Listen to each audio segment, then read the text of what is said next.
Oh my god.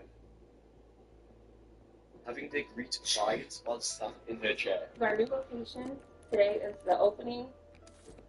It's a few hours away. There's still... I was about to say, yeah, you're going with, I think there's 3 of them actually, because there's probably one behind her too.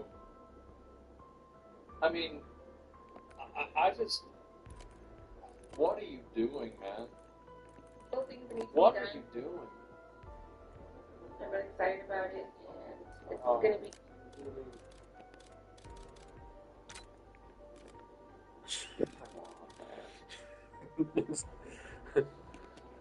Come on. It's going to be an epic event. Jamie also... Oh my god.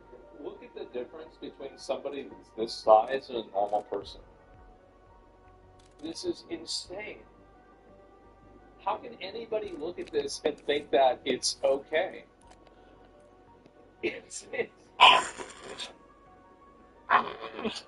And the reason why, like, I don't have a lot of sympathy for these people at all, because they want to export their lifestyle and push it on other people. That it's not enough for them that they're killing themselves. They want to tell other people to kill themselves too. It's like somebody who's like a crackhead or a heroin or fentanyl addict that's going around on talk shows and like, what's Hunter Biden, right? But like, besides him, going around on different shows talking about how great it is to do heroin and, oh, well, you can do fentanyl and you can have a perfectly normal life. It's totally fine. These people are not okay. We can't accept people that have genetic. We can't accept people with genetic issues, but accepting people who choose this lifestyle is absolutely not fine. The issue is that they push this lifestyle on other people, and that there is a toxic culture around reinforcing it being okay. Shared her reasons behind launching the salon too, and they're probably what you expect. All of our chairs are fully equipped to hold up to 800 pounds.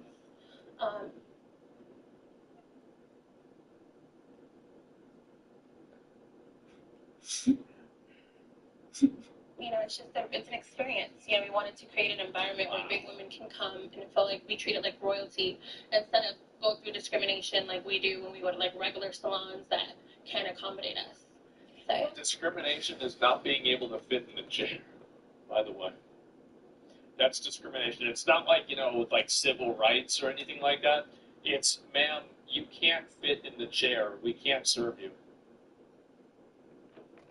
And you use the word discrimination. Let's talk about that feeling. Yeah. You said you have experienced feeling very uncomfortable. I'm going to be honest.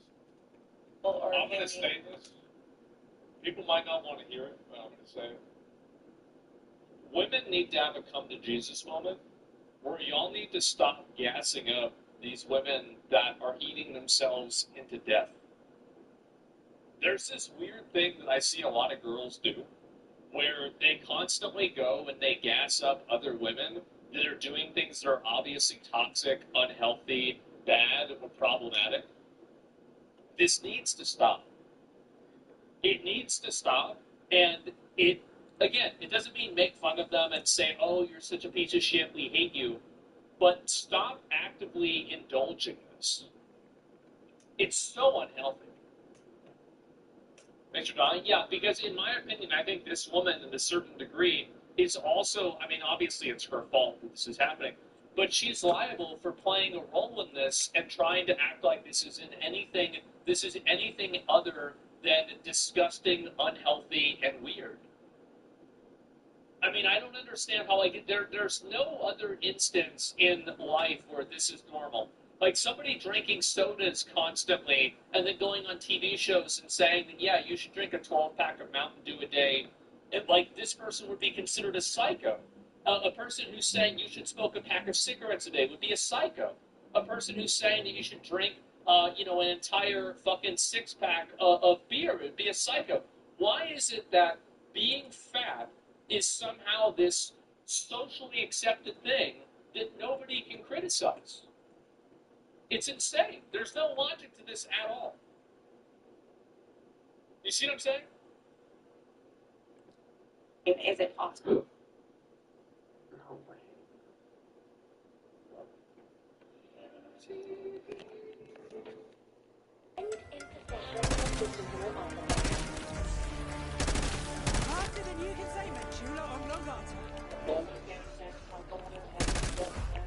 You gonna close down fast enough?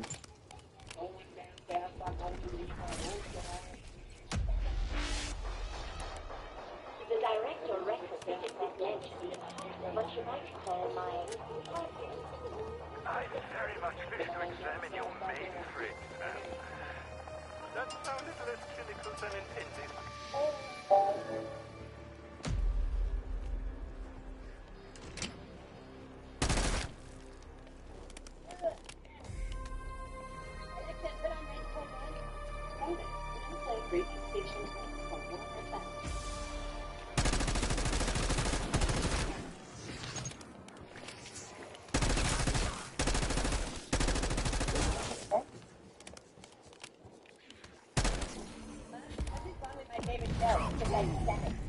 Your favorite show? Yeah, Instagram, public radio. While the liberals bitch and whine about stuff, what's wrong with it? I'm always keen to expand my weapon portfolio. All the miles you Got anything exotic? Just tell us what to do. I've had it up to here with cryptic hints.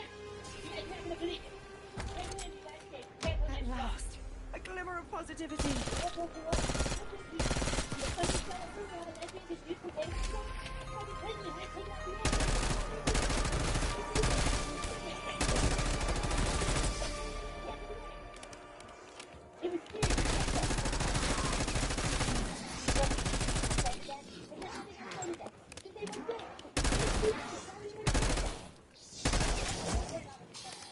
It seems like everybody's changing. Suddenly,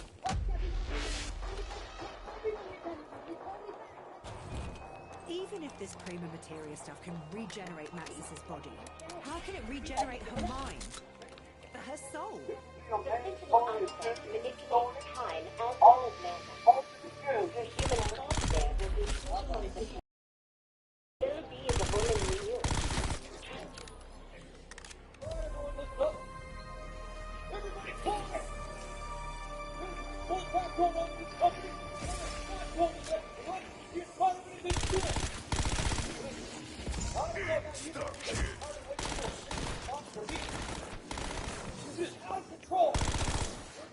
Bloody hell! That's a lot of mercy killings. It's a bit like roulette. At least it's not the Russian kind. I'll dedicate the pile of bodies I leave behind to you.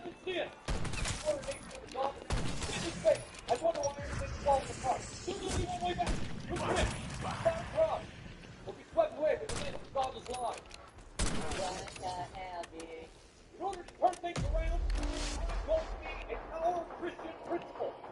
Call me PC Christian. You remind me of my mother. Soft on the outside, but with a spine made of iron. Oh, I'll take that as a compliment. But don't ever call me Mum or I'll punch you in the goonies. Tear them to pieces.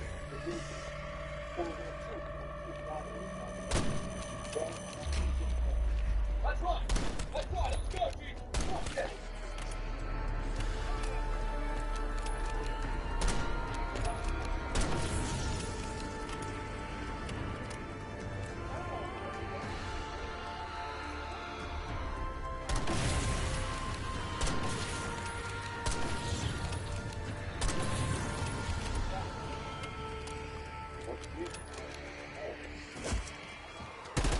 Finally! What the hell, it puts my teeth on edge. Well, I think I'm going to have to talk to Now that we're so close to bringing back Maxis, I'm Hey, having second thoughts. I mean, we're playing God. Double point. That never ends well. I know she was special to you. To me as well. If there is a chance, this will work.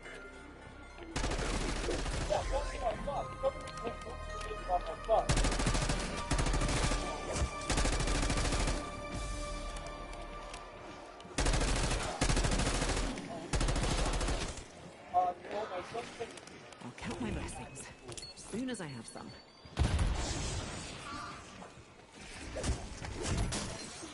Oh, you just a little ray of sunshine inside this wayward reality.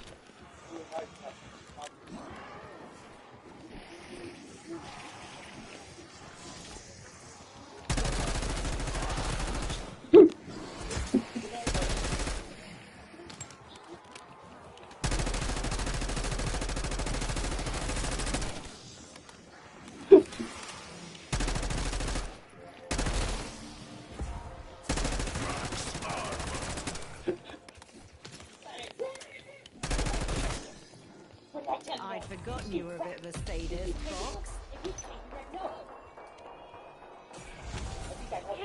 There are worse things. Nearly 6 years myself, starters. If nothing else, Sergei's a survivor.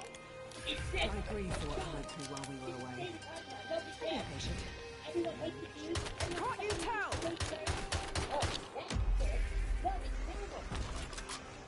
Honestly, I expected better from you. I'm not cross, just disappointed.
Like you read my mind. Shit. What the hell do you think you're doing, Garrison? I'm not doing anything. This'll keep me in fighting form. Oh, excellent choice, Box. The country is ruling by fear like some Middle Eastern tin-pot dictator? No, I've been sitting here watching White Lotus with Grant. But you got reelected. You haven't been back to Washington in years. Gave all that up. But if he's here, then who's the retarded faggot in the White House?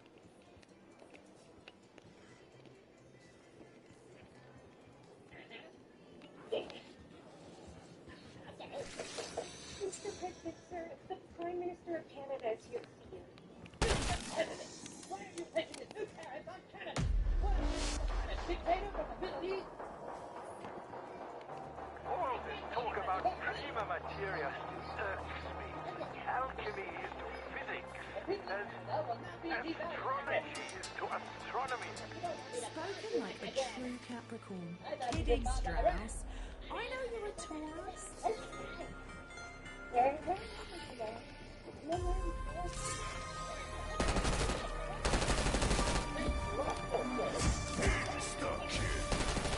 That's the size of the photo.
I used to have fun. Now they've taken that away. I'm not a specialist.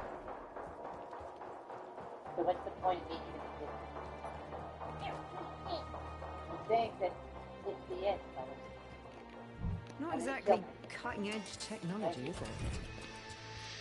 Excellent Good. work. I got it. Just let me in the down. Good work. When you come back. Not coming back. A little camera full of shiny things. You just I hope you're right. It doesn't come back. You can't.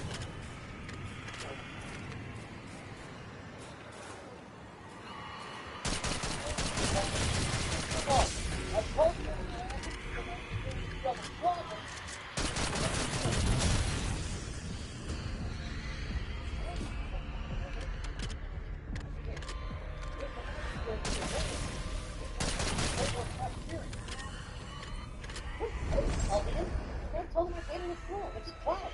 This Mark Price guy just did too much fault. One thing. You feel fine in your heart. Are you finished demolishing the beautiful old home?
Some kind of pushover.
Not a good psychological indicator. Oh, slim pickings around here, isn't it?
being an experience.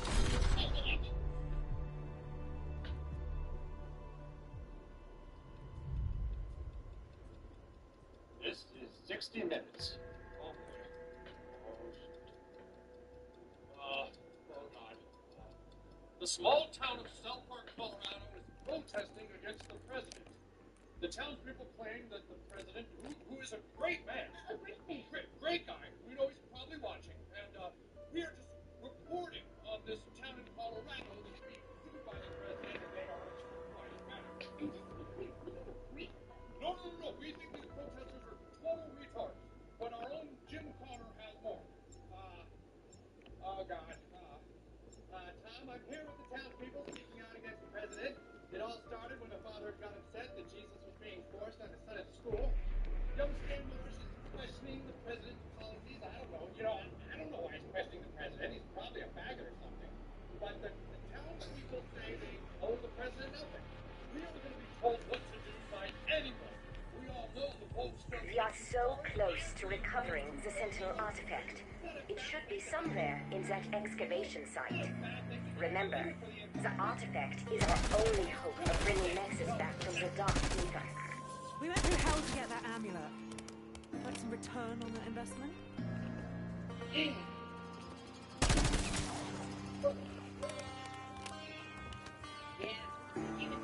Everything is chance by mistake. Shouldn't be myself. Things are really heating up. There's a skullduggery joke around here somewhere. More citizens are uniting in solidarity against what they call the president's oppression. The townspeople... That's right, lads. Put your backs into it. Our quarry lies beyond the so-called door to nowhere. Which I admit does sound very strange. As sure as my name's Sir Archibald Clovis Slide, a shiny head is the lucky blighter who finds that door first. That transmission emanated from the Obscurus Ultilium. I believe the amulet somehow channeled an echo from the past.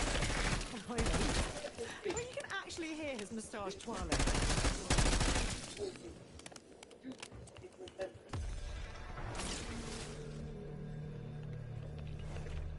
I never believed in magic. But after the Citadel and now this place... I'm rechecking my maths. You know there are alternate dimensions. Now you can add alternate physics to the equation.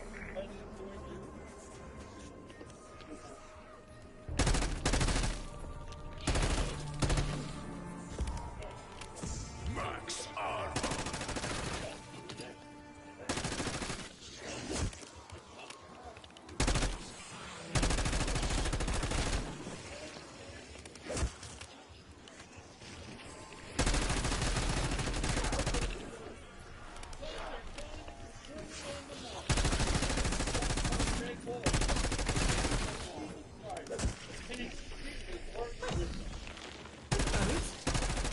Who wants to be first down the staircase of doom?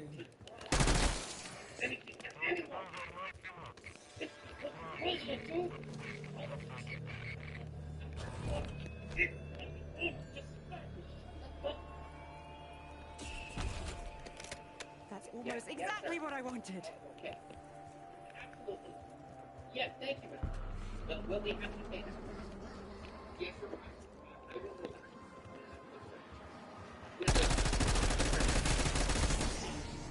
Bonus point.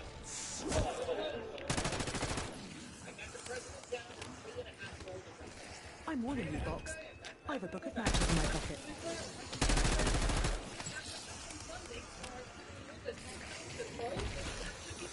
I just knew this was going to work out.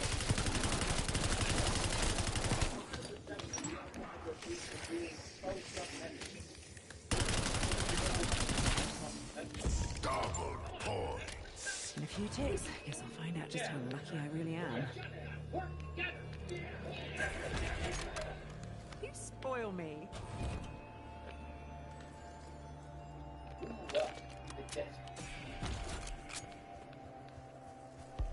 Who survived the building and gave the ultimate sacrifice? Tear them to They beat pieces. up.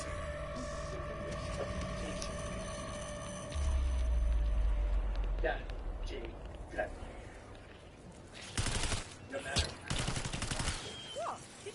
tried to catch you under a glass.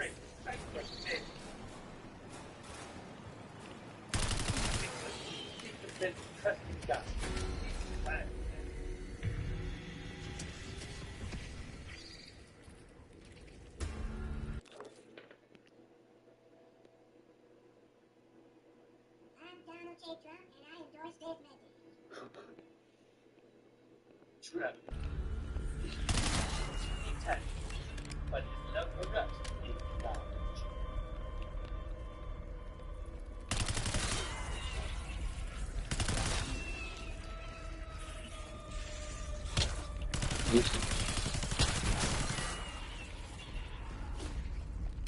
Look, I think it's still. Yeah, he's heading for that camp.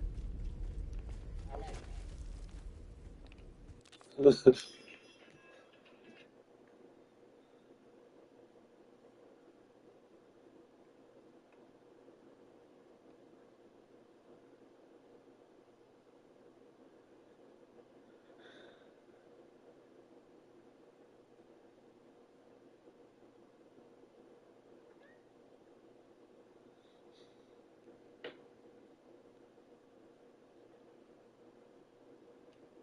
Ending crime and disorder on America's streets.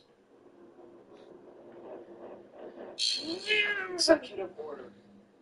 By the authority vested in me as president, by the Constitution and the laws of the United States of America, it is hereby ordered: endemic vagrancy, disorderly behavior, sudden confrontations, and violent attacks have made our cities unsafe. The number of individuals living in the streets in the United States on a single night during the last year of the previous administration, 174,000 and such, was the highest ever recorded. The overwhelming majority of these individuals are addicted to drugs and mental health condition or both. Nearly two-thirds of homeless individuals report to having regularly used hard drugs like methamphetamines, cocaine, or opioids in their lifetimes. An equally large share of homeless individuals reported suffering from mental health conditions. The federal government has spent $10 billion on failed programs that address homelessness, but not its root causes, leaving other citizens vulnerable to public safety threats.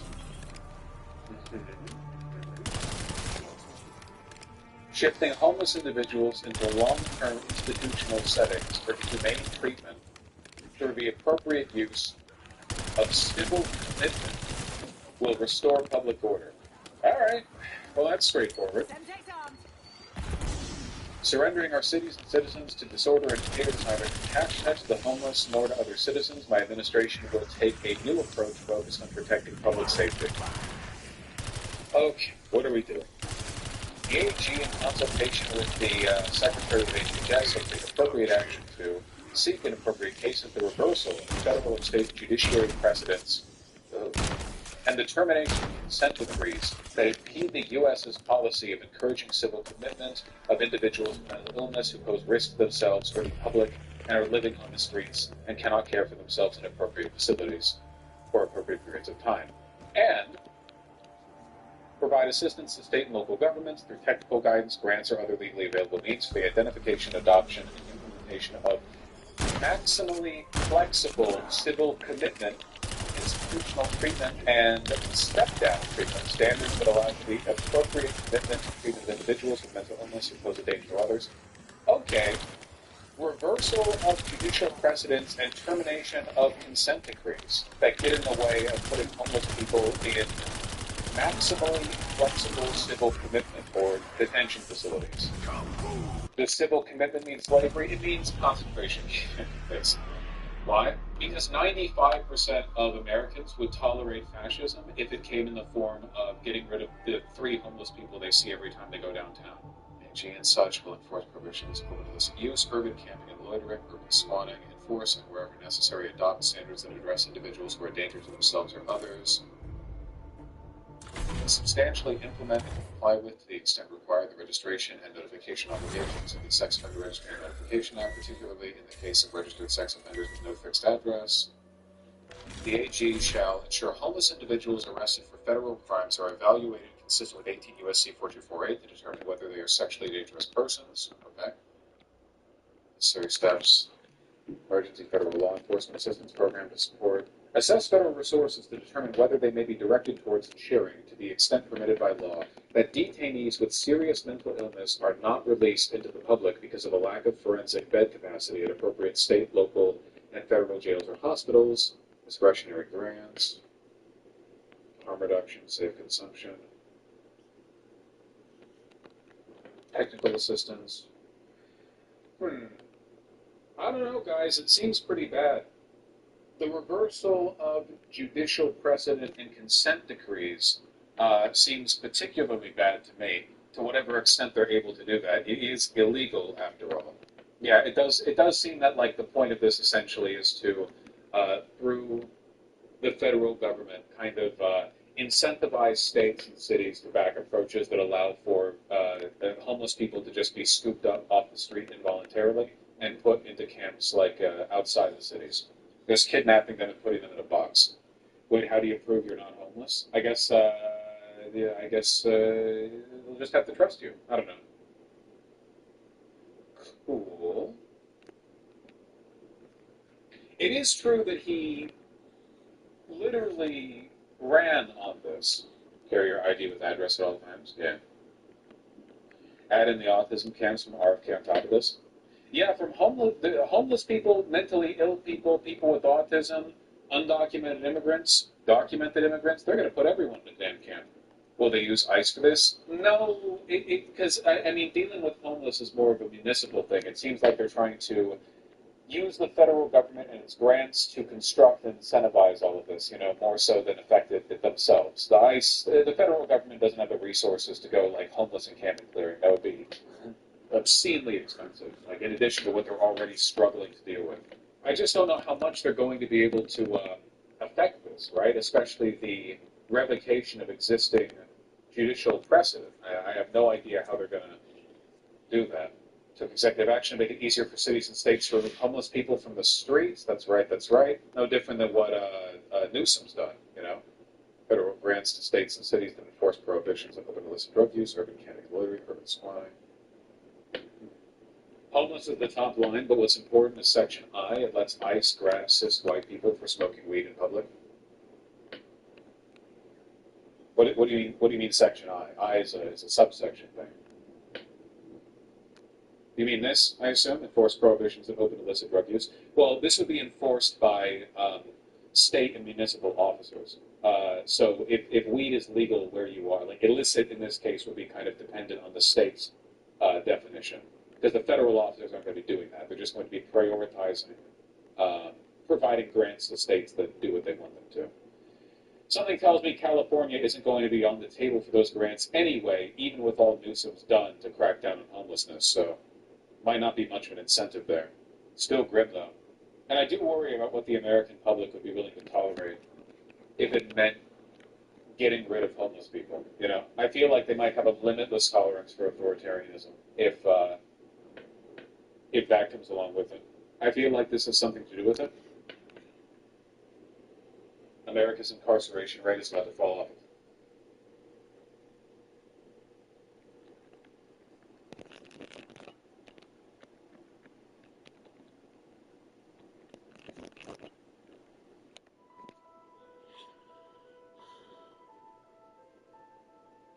Gold prices hit a record high. Up nearly 30% so far this year, torching stocks and bonds. You could call it a modern-day gold rush. This move higher in gold has been building for quite a long time, above $3,000 per ounce, and arguably plenty more to go. So gold recently hit $3,300 an ounce, a new all-time high, and that really says things. To put things into perspective, 10 years ago, the gold spot price was hovering around $1,100. That's a 200% rise in a single decade. But what's even more remarkable is in the past 3 years, gold has soared by nearly 90%. And this is during a time when stock markets were surging, interest rates were rising, and inflation was supposedly back under control. So what's going on? In this video, we're going to dive into why gold is so astronomically high right now, and more importantly, what that rise is really telling us. Because when gold moves this fast and this far, it's not just about investor demand. It's very often an economic warning sign. There are really 4 key points to talk about here, and I want to give a shout out to investing.com for helping me out with this video, particularly their Investing Pro subscription. I found this to be a really intuitive way to track my watch list. As you can see, they have fair value estimates all on the one page, and I can even have my own price targets, which is really cool if you're tracking margin and safety levels like I do.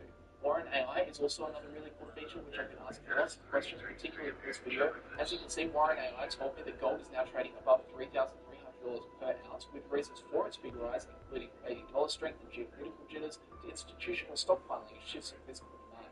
There's honestly a lot to dive into in the Investing Pro subscription. I also really like the Ideas tab, where you can look up famous investors like Buffett, Gates, or Dalio, or even explore investing themes like founder-led companies, for instance. This is really just scratching the surface, so if you do want to jump on board and try it for yourself, they're having a massive 50% off sale at the moment, but if you use my link in the description and pinned comment, you'll also get a further 15% discount. So it's a great time to get in. If that's of interest, please check out my links in the description and pinned comment to learn more, and use the code NEWMONEY at checkout, and thanks to investing.com for sponsoring this video. But going back to gold, and as I was saying before, there are really 4 key points to talk about as to why the price is so high at the current time. Now, the first and most common reason that people are bidding up the price of gold at the current time is because there is a lot of genuine fear out there around fiat debasement, or put more simply, the slow erosion of your money's value over time. Since the onset of COVID in 2020, the US dollar has now lost over 20% of its purchasing power. Now, that's not just a rounding error, that's 1/5 of your money quietly evaporated in just 5 years. You probably felt it too. Groceries cost more, rent jumped, interest rates spiked, but the money in your bank account doesn't stretch like it used to.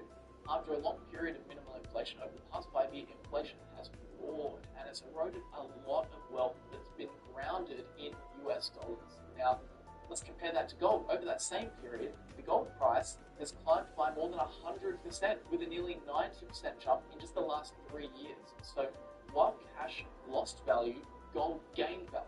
And that's exactly why people like to turn to it in times like these. It's not necessarily about speculation, it's about preservation of wealth. Now, this idea isn't new. Gold has always been a hedge against inflation, but what makes this time different is just the scale of money creation we've seen post-COVID. Central banks have flooded the global economy with liquidity. This is the balance sheet of the Federal Reserve. And as you can see, trillions of dollars were printed and injected into the system in record time. And that's what's fueled a lot of the inflation we've seen. Sure, there were COVID supply shocks, but it's really the massive money printing that shook confidence in fiat currency. So naturally, during times like these, investors start looking for something outside that system, something with a limited supply, something that doesn't erode over time. And gold, with 5,000 odd years of trust behind it, fits that description perfectly. It may not earn cash flow as an investment, but in this context, it doesn't need to. Its job is to preserve value when paper money can't, and over the last few years, it's done that job exceptionally well. And that really leads us to the next reason why gold has skyrocketed, and this is a really big one. It is the growing concern around the US debt spiral. So right now, the US government is sitting on over $36 trillion in national debt, and that number is growing rapidly because of the ongoing deficit. So every second, the debt clock ticks higher. Every budget passed adds billions more, and this is really starting to concern investors. I mean, the US has lost its AAA rating from S&P and from Fitch, with both citing concern over America's ability to balance the books and repay their debts. And the problem isn't just the size of the debt, it's mainly the cost of carrying it. So thanks to higher interest rates, the interest payments alone on US debt are now over $1 trillion a year, which officially makes it one of the largest expenses in the federal budget. It's now bigger than defense spending. And just like a credit card that keeps growing, the longer that the US waits to properly address this, the more impossible it becomes to fix. But here's the kicker. How do you deal with debt like that? Well, governments really only have a few options. They raise taxes, which is unpopular and politically risky. They cut spending, again, not likely. We've seen Donald Trump do a 180 and agree on massive spending. And then there's the third option, the one that investors fear the most, which is inflating the debt away. It's kind of like looking back at someone who bought a house in the 1970s for, say, $25,000. Now, we hear that and think, whoa, housing used to be so affordable back then. I could have paid that off in a year. But it wasn't that cheap at the time. The average salary in the 1970s was around $8,700. That mortgage still would have felt very painful, similar to how it feels today. It only feels small now because inflation has done its thing. Today, we sit here with a $70,000 salary, and the median house price is over $400,000. So when we look back, that debt seems like nothing. Now, governments think the same way.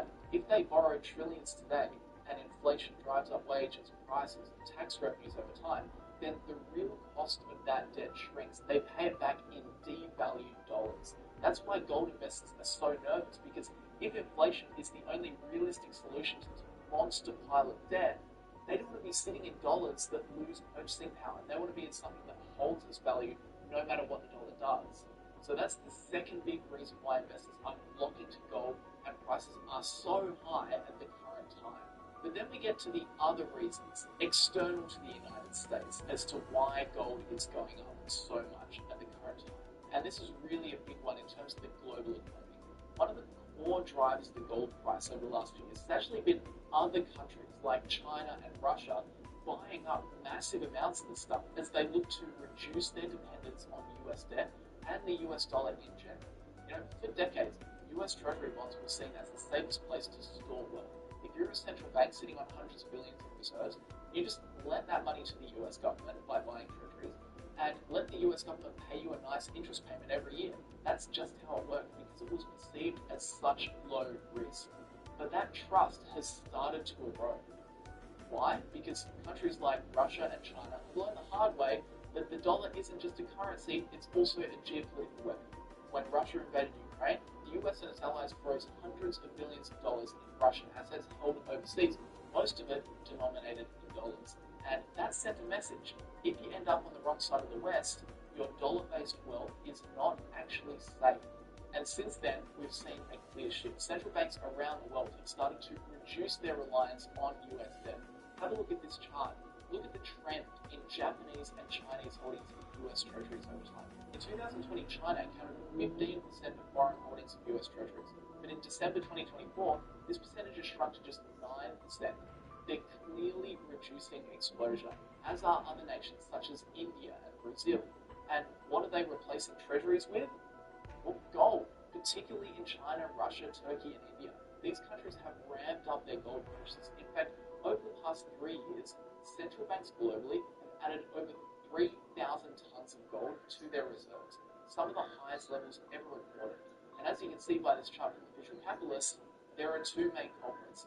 And this isn't just about sanctions either. China, for example, is dealing with deep cracks in its property market, an asset class that has traditionally been viewed as a safe haven for its wealthy citizens. As confidence in Chinese real estate falters, investors and institutions alike have turned to gold as a more reliable store of value. On top of that, both China and Russia are working to conduct more of their international trade outside the dollar system, sometimes even settling transactions in gold directly. So when you zoom out, the demand for gold isn't just coming from retail investors, it's being driven by entire nations rethinking what safe really means. And the more countries that move away from the dollar, the more demand shifts to something that has no allegiance, no politics, and no counterparty risk. And that something is gold. So when we look at the steep rise of the gold price over the last few years, that's what's really having the most effect. Massive buying by foreign nations to quite literally stuff their coffers with gold, as opposed to US government bonds. Now, in much the same vein, another major factor driving gold's surge is quite simply the rising geopolitical tension worldwide. You know, whether it's Russia's war with Ukraine, the ongoing conflict between Israel and Hamas, or growing concerns over a potential clash between China and Taiwan, the world feels a lot less stable than it did a few years ago. And in times like this, investors instinctively move towards assets that feel safe, and gold has always been one of them. It's like I just said, unlike stocks, currencies, or bonds, gold doesn't rely on governments, it doesn't rely on companies, it doesn't rely on peace to hold its value. It has no counterparty risk, no political allegiance, no CEO to mess something up. That's why whenever war breaks out or global tensions rise, we usually see a spike in the demand for gold. It's not because people think gold will go up, it's because they just want something real they can trust if everything else starts to wobble. And right now, we're living through a moment where multiple regions are unstable at once, and the global order that underpins the financial system is starting to feel increasingly fragile. So they're the two geopolitical reasons behind the 2025 gold rush. And finally, the last piece of the puzzle is, of course, interest rates, and specifically the fact that they're now trending lower. So over the past couple of years, central banks around the world especially the US Federal Reserve, have been raising rates to fight inflation. And for a while, that actually worked against gold. High interest rates meant investors could earn, decent returns holding cash or bonds, which made non-yielding assets like gold look less attractive. But now, the story is shifting. Inflation is cooled, the job market is weakening, and the Fed is signaling that rate cuts are on the table. And when interest rates fall, the opportunity cost of holding gold disappears. In fact, with real yields dropping, gold starts to look better than holding cash. Markets are already pricing in multiple rate cuts ahead, and gold is responding accordingly. Because in a world where money is slowly getting cheaper again, investors want assets that can't be printed, can't be manipulated, and don't lose value when policy shifts. So gold fits that bill. And overall, they are the 5 forces working in gold's favor, which, because they're all happening at the same time, they're kind of creating this perfect storm, causing the price to absolutely skyrocket. So overall, I hope you enjoyed the video. I do want to say a quick thanks again to investing.com for sponsoring this video. As a reminder, you can get 50% off in their sale at the moment, and then an additional 15% off using my code NEWMONEY at checkout. Also, a quick reminder for those wishing to come on to the 3-day live investing workshop in Atlanta with myself and Bill. We now have more people who have claimed a free ticket than what we have seats available, which means it's now a race. Basically, those who confirm their travel plans with the Real One team will get those priority spots. So this is all sent in a follow-up email, so please, if you have not yet confirmed your flight or accommodation details with the Real One team, please do so. That information should be in your inbox. I really don't want you guys to miss out, so please check that over. But with that said, I'll see you guys in the next video, and for some of you, I'll see you in September.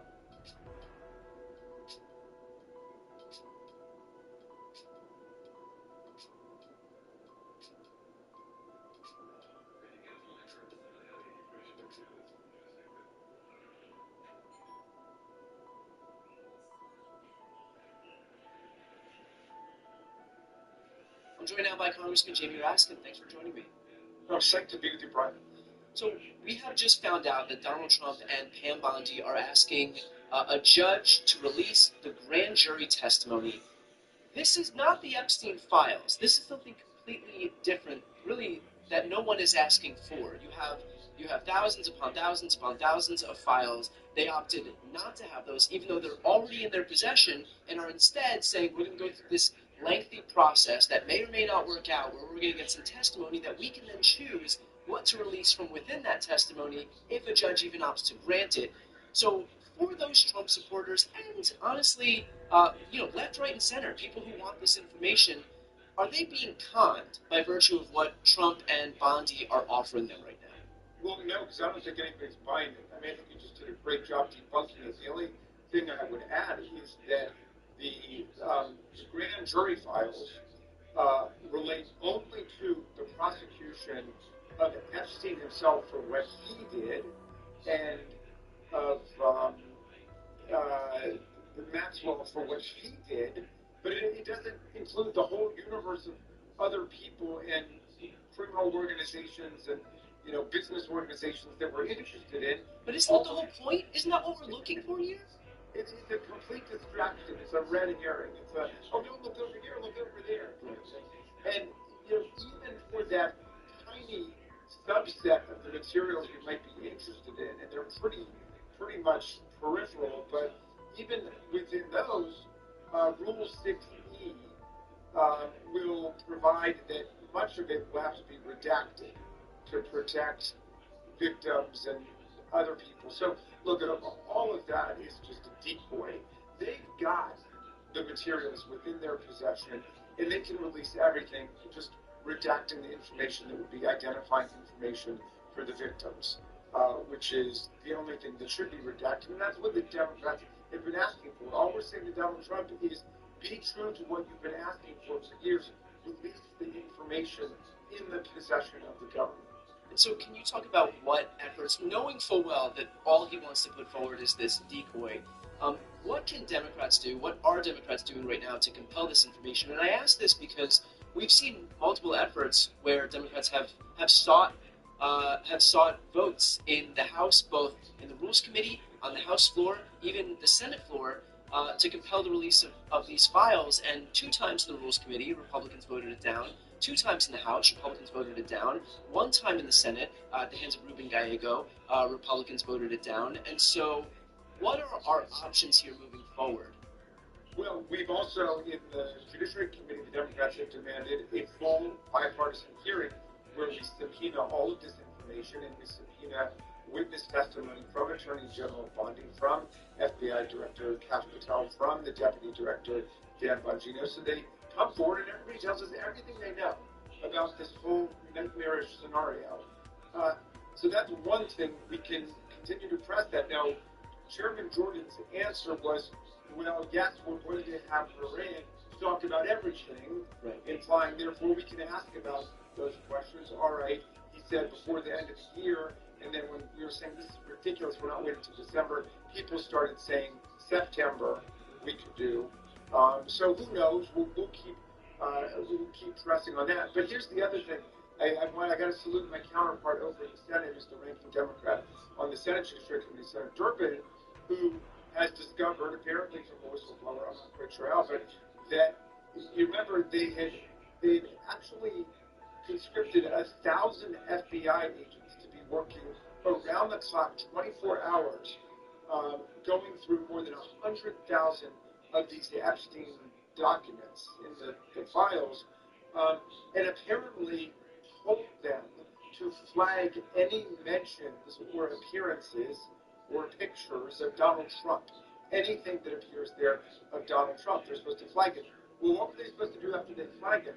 And we also heard separately, this was a couple weeks ago, that the FBI Director Kash Patel was using lie detector tests against the FBI agents. And I wonder whether, these two things are related to each other. In other words, somebody finds something relating to Donald Trump, they turn it over. Are they then asked, are you loyal to Donald Trump?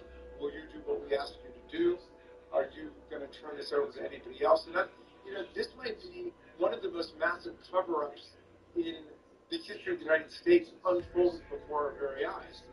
Because Donald Trump is obviously freaked out about some stuff that's in there. Right. And then the idea that you create this army within the FBI to scrape through everything just looking for mentions of Donald Trump is quite unusual and fascinating. Yeah, I mean, what does it say? Look, I'm no political genius here, but what does it say when you have to conscript 1,000 people to scrub through these documents, all who answer to Donald Trump, to search for Donald Trump's name within these documents? It probably doesn't send the message that you think it's sending. It's worth asking too here. A lot of the pushback to all of this stuff is, and Trump has said this too in so many ways. Granted, he's kind of muddled his own message because he's also claiming that all of this is a hoax written by Biden, Comey, and Brennan, and Obama. So kind of his message is whatever Aaron Synapse fires in his brain at any given moment in time. But if there was a mention of Donald Trump in these files, why the Biden administration wouldn't have released it previously? So I'm curious what your response is on that, because it's a talking point that it's a pretty unconvincing talking point because Trump is the president right now. He ran on this, but I'm still curious what your thought is on this. In other words, okay, well, let's start with this. Up until Donald Trump, everybody tried to respect the independence and the integrity of the Department of Justice. Up until Donald Trump, nobody was telling the Department of Justice what to do. And the Department of Justice under Biden dropped the prosecution against Maxwell. So obviously Biden wasn't trying to suppress anything. The GOP stories today make no sense. They're totally conflicting. They're saying on the one hand, Biden and Obama made all of this stuff up about Donald Trump, but then they never released it. Why did they make it up if they never released it, right? And then they say to us after Donald Trump campaigns on this that there's all this stuff in there that he knows about, and he should know, considering he was Epstein's best friend for more than a decade, that it all should be released. After they're campaigning on it, we say, fine, let's go ahead and release it. You seem to know there's all this stuff in there, and then all they say, no, why didn't you release it? I mean, it makes no sense what they're saying. They're just pointing fingers in 100 different directions. The bottom line is, here's what we do know. Epstein was a convicted sex offender. There was a 60-count federal indictment waiting for him. And then Donald Trump's later Labor Secretary, Alex Acosta, who was then the U.S. Attorney for the Southern District of Florida, reduced that 60-count federal indictment on conspiracy, sex trafficking, prostitution, pimping, all of this stuff, reduced it to one state count of solicitation. That was the sweetest, sweetheart deal, perhaps, in the history of federal criminal prosecution. He gets this tiny, gentle, I don't even want to say slap on the wrist, a massage on the wrist, where he spends half of the day free, half of the day spending the night in a slumber party at the jailhouse, okay? And then he also gets a get-out-of-jail-free card for 4 of his unnamed associates who were named and theoretically would have been either indicted or unindicted co-conspirators. Somebody put the fix in for the guy. We want to get to the bottom of that. Then later, a federal prosecution starts over again. That's when he's in jail, and that's when he takes his own life. And at that point, a lot of people were asking questions about whether this was truly suicide or not, including Donald Trump. Then it's Attorney General William Barr, Trump's Attorney General, who goes over and says this is a perfect storm of mistakes and mishaps, but he declares there was a suicide, even though there was, the momentary lapse of the videotape, which turns out not to have been 1 minute, but I think 3.5 minutes. It's since been discovered there were 2 people who were assigned to watch his cell who disappeared. So who knows? I mean, at this point, we're in like the fog of their conspiracy theory and a very strange sequence of events indeed. So Maxwell gets prosecuted. She's sentenced to 20 years, and then the third co-conspirator in that particular case also takes his own life. This is the French guy who takes his life. All right. Then Trump runs around the country saying, we've got to release the complete Epstein file. J.D. Vance says that. Pam Bondi says that. Kash Patel says that. In fact, it's curious that all of the people who were talking about it suddenly get put into key positions in the Department of Justice and the administration, and now they do perform a complete U-turn, and they want to sweep the entire thing to the rug. Right. Just as a quick aside, what is the point of the sweetest of sweetheart deals for Jeffrey Epstein when normally these deals are given so that prosecutors can work their way up the ladder so that they can get as close to the big fish as they can? Epstein was the big fish in this scenario, and so what do you get by is the whole point to try to get people like him? And so what benefit do you derive as a prosecutor from Alex Acosta's perspective by giving him such a good deal when he's the person that all the ire should be aimed at? Well, it suggests the possibility that there was in fact a bigger fish involved who wanted to put the whole thing to bed as quickly as possible. Because if there were other people that Epstein could be pointing the finger at and looping in as part of turning state's evidence in order to get a better deal for himself, those people would have every interest in keeping Epstein on their good side, right? And so, I mean, what's odd about this is that, like many criminals, Donald Trump kept returning to the scene of this crime. So many of the key actors in this event were put into his administration. So many of the lawyers involved, like Alan Dershowitz, who helped broker the sweetheart deal, later became a lawyer for Donald Trump. And then Trump campaigned on it. And we've seen how he loves to project onto other people his own anxieties and insecurities. If he is nervous about what Epstein might say, then he would say, oh, well, the Democrats are really nervous about Epstein, and we're just blowing the cover on this. Right. Get it? Right. I gotta ask this because I think we're starting to recognize that it's beyond clear Trump doesn't want these files released, that he's doing whatever he can to make sure that we're not looking at this stuff, offering up whatever decoys he can find, sending us over to the grand jury testimony while he secretes 95% of the files that already do exist, that already are at Pam Bondi's disposal.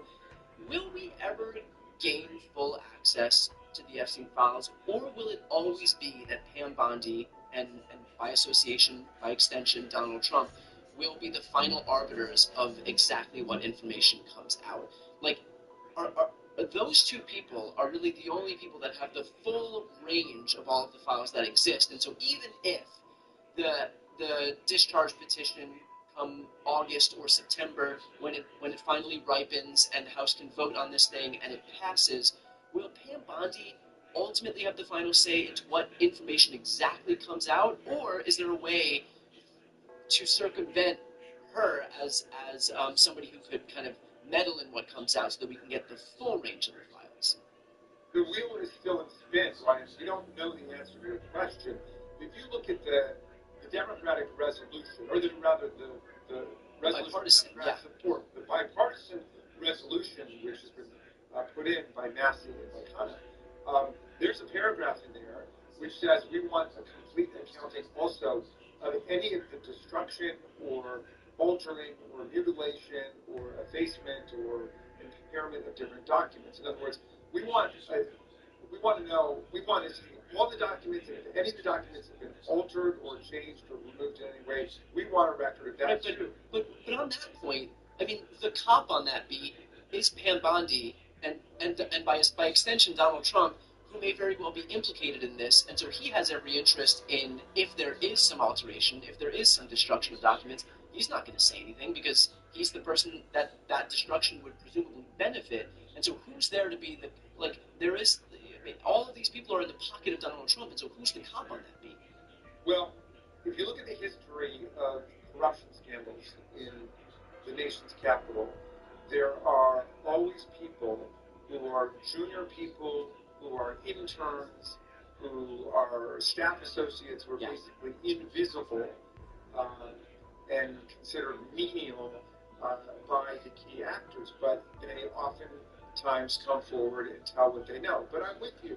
I mean, if there's a full-blown effort at cover-up, and certainly mobilizing an army of 1,000 FBI agents to go and find anything mentioning Donald Trump's name, and then come and bring it to us, and at the same time we hear that Kash Patel is administering lie detector tests against people in order to determine who's trustworthy and who's not, we have every reason to be afraid that there will be a cover-up. But I just have to believe that there's so much information that has come from Florida, that's come from New York, that's come from other sources, that's come from journalists, that some people are going to be able to check them if their plan is just to obliterate the evidence. Right, and presumably, if they had intended on altering some information, doctoring some information, they would have already put it out there. So there's something that must be blocking them from doing this, because I think they probably rightly recognize that if they do try to mess with things and put it out there, then it becomes an even more obvious cover-up. It becomes an even bigger scandal than what it likely already is. And so they're probably just trying to do that calculation now with, like, can we get away with this? How much could we get away with? Is it going to be an even bigger scandal, shine an even hotter spotlight on us if we even try it? Yeah, because the cover-up imports a whole new set of charges of the obstruction of justice and conspiracy, and that takes it to a completely different level. There are just some things that are probably in there that are very hard to permanently erase, including emails, which are going to be very important, I believe, in this case, correspondence and photographs. I mean, you've got Michael Wolff, who's a Trump biographer, who's written 4 books, I believe, about Donald Trump, who went on a podcast last week and said openly that Epstein had shown him lots of photographs of them together, Epstein and Trump, and that some of the photos included Trump with topless girls sitting on his lap and laughing and so on. Well, it's hard to make evidence like that go away. And if there are lots of people who've seen it, or there might be other copies of it out there, it's hard to make it go away. And so you start destroying evidence like that, you start destroying emails and texts, and those things reappear, then it needs to become clear that not only were you involved in some way in the original events, but you're trying to cover it up. Right. And you might be better off just making arguments about how, well, yeah, the president may have been in compromising positions. It might not look good, but he didn't really do anything bad. Meantime, we don't want to lose sight of what's really going on here, which is this was a human trafficking, child sex abuse ring, and the Trump administration, as an administration, has been doing everything in their power to dismantle the anti-human trafficking, anti-child abuse programs and funding that we've got at the Department of Justice, at the Department of State, at HHS, in agencies and departments throughout the government. They've been dismantling the funding to combat human trafficking, and the people who work on that have been screaming from the rooftops that this is going to be a nightmare. Yeah. If you take America off the field. Yeah, that's an excellent, often overlooked point in all of this. Let's finish off with this. Among your Republican colleagues in the GOP conference, what are these people saying behind the scenes? Because these are people who've staked their reputations and built their brands and spoken openly and proudly about their efforts to take down, this deep state pedophile ring that encompassed the highest echelons of government. Don Jr. spoke about it. J.D. Vance spoke about it. They've been talking about it on podcasts with Tucker Carlson and all of their influencers. The president spoke about it from the highest levels of office, and now they find themselves taking vote after vote after vote, secreting this very information, preventing the release of the very information that they themselves put themselves out there saying that they were going to deliver to their constituents. And so what are these people saying behind the scenes if you have the opportunity to speak to any of them? Well, a couple of them have taken the position with me that, look, this doesn't look good, but it was all conspiracy theory. Given that it was conspiracy theory, all they can really do is to just let it all hang out and show that there's nothing there. And if indeed it was all conspiracy theory and there are no names of the rich and powerful involved in this exploitative sex ring, they would let it all hang out. But I think others understand what a dangerous territory Donald Trump has entered here, because he brought all of the attention on this, and the spotlight is now on him. And I don't think they know where it's going to go, but they don't think that he's going to, it's within his character to try to really release anything and to disclose stuff. He's just going to try to fight it until the end of his presidency. And, he's going to go from talking about, Russia, Russia, Russia, or insurrection, to just talking about Epstein. Yeah. I don't know how much. We're about to get a quick lesson in how potent the use of Biden's auto pen is as a distraction technique. So, with that said, Congressman, I appreciate your time today. I appreciate you keeping this in the spotlight, and we'll talk to you soon. Thank you, Brian. Hands up, man. All done.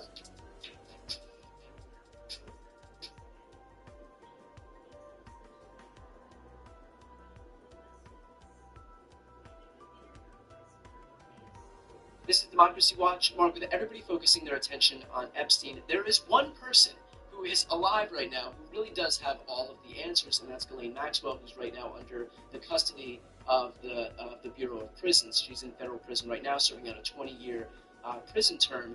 And so what is the DOJ able to do as far as she's concerned in terms of I don't want to say interfering in this case, but how could she be helpful to the DOJ? Or how could the DOJ conversely be helpful for her if they have vested interest in keeping her quiet? Right. So, her status has very recently become a central focus for a few reasons. The first is, by sheer coincidence, and it is actually by sheer coincidence, the Department of Justice's response to her petition to the U.S. Supreme Court to overturn her conviction was due earlier this month. And a lot of us who were otherwise not following these filings followed very carefully, and the Department of Justice stood by the prosecution and said that her petition should be reviewed. So where we stand as we are reporting this is that the Department of Justice has taken the position that her conviction was correct, it was proper, there was nothing wrong with it, and that conviction should stand. Obviously, I start with that because the most obvious thing that we have seen Donald Trump do is he hasn't used the pardon power, right? So Donald Trump could grant a pardon, And the Supreme Court has largely said that the pardon power is absolute. So, it would be extremely untoward. It would be, problematic politically from a variety of perspectives. But there is nothing that prevents Donald Trump from having word delivered to her that if she says or doesn't say certain things, he will deliver a pardon. He is immune from prosecution, from bribery or anything like that. And like I said, the pardon power has really been held to be absolute. And so that is something that we, of course, would be watching very carefully about. But that's one end of the spectrum. At the other end of the spectrum, that would, let's say, show, well, let's call that the king. Okay. At the other end of the spectrum, the stick, is that she is an inmate, and she is within the care, custody, and control of the Bureau of Prison Enforcement and the Department of Justice, and they get to decide where she serves her sentence.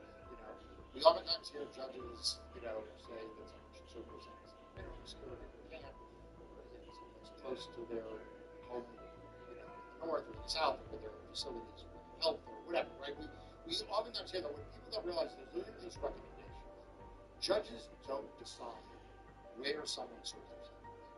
They don't decide whether they're in minimum security or maximum security. They don't decide whether they get certain privileges or don't get certain privileges. All of that is decided by the Bureau of Prisons. And so they oftentimes make these recommendations, judges make these recommendations, but, and the Bureau of Prisons has reasons to, listen to those recommendations, but they're not binding on the employees.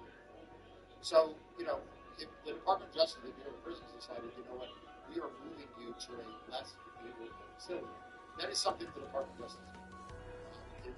If they want to move them if they want to move a prisoner out of one circuit or district into another, that is something they can do. And by the way, we have seen that the Trump Justice Department play a little bit of those games with not necessarily the Department of Bureau of Prisons, but with ICE, where they say, we want to move someone out of the New York City area or the Second Circuit into the Fifth Circuit, Louisiana. And some of that is like just making conditions harsher, but some of it is also making the judicial system, making it less favorable to a prisoner who complains about it, right?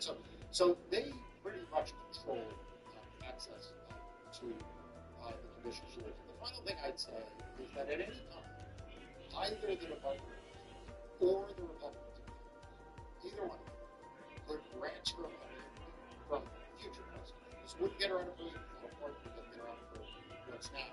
But they could say, we want you to answer these questions. And if you refuse to answer the questions, we will immunize you for the purpose of those answers. For anything that we learn, now we can prosecute if you lie, right? So we prosecute for perjury, but we cannot further prosecute, for example, for sex trafficking, conspiracy, for anything we learn. And that is a tool that is available to the Department of Justice or Republicans in Congress if, in fact, they want to know the truth. Right? It wouldn't give her any benefit. It wouldn't give her any protection. It wouldn't get her out of prison any sooner. But they could compel her testimony.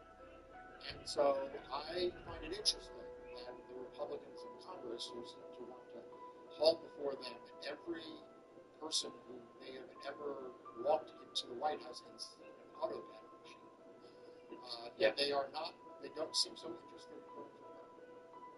Is it possible that the Bureau of Prisons, again, under the direction of the DOJ, could prevent anybody from talking to Ghislaine Maxwell if they wanted to? Well, so again, anyone is a very broad term.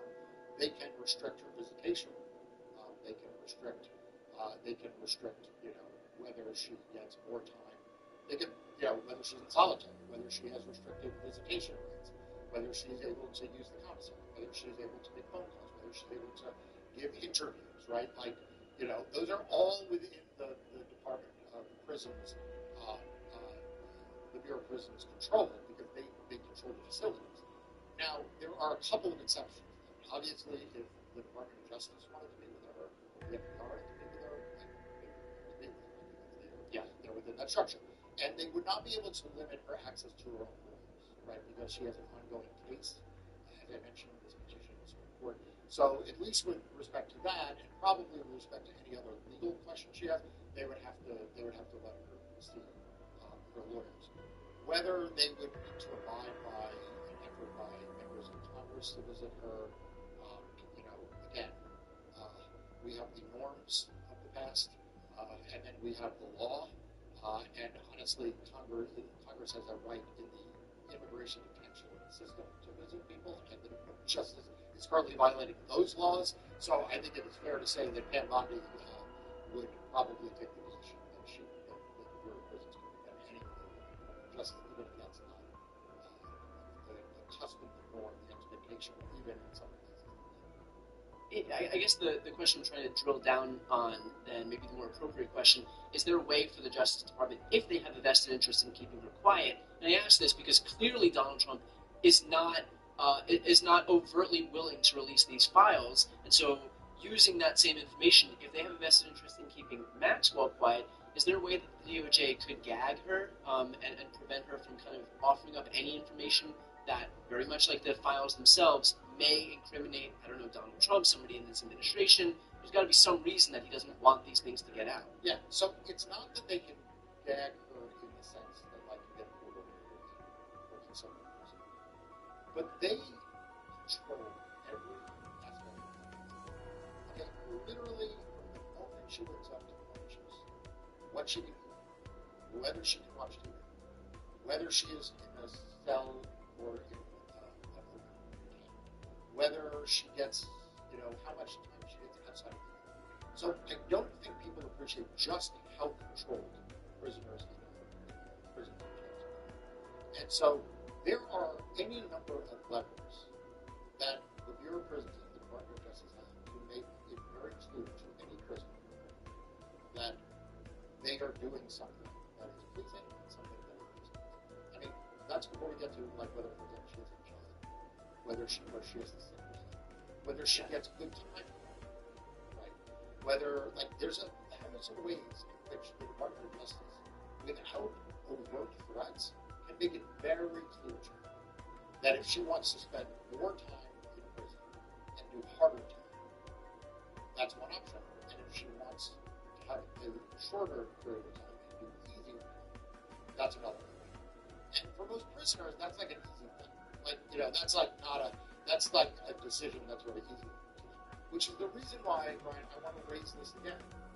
The Department of Justice or the Republican Congress, and the reason why I say or is Congress has an independent ability to subpoena witnesses that they do not need to rely on the Department of Justice. They have the ability to compel testimony without the Department of Justice. And I have been involved in cases where Congress will issue subpoenas, including to people in federal custody, because they believe they will not get the truth unless this prisoner is in their, is in front of them without the department, without being in a cell.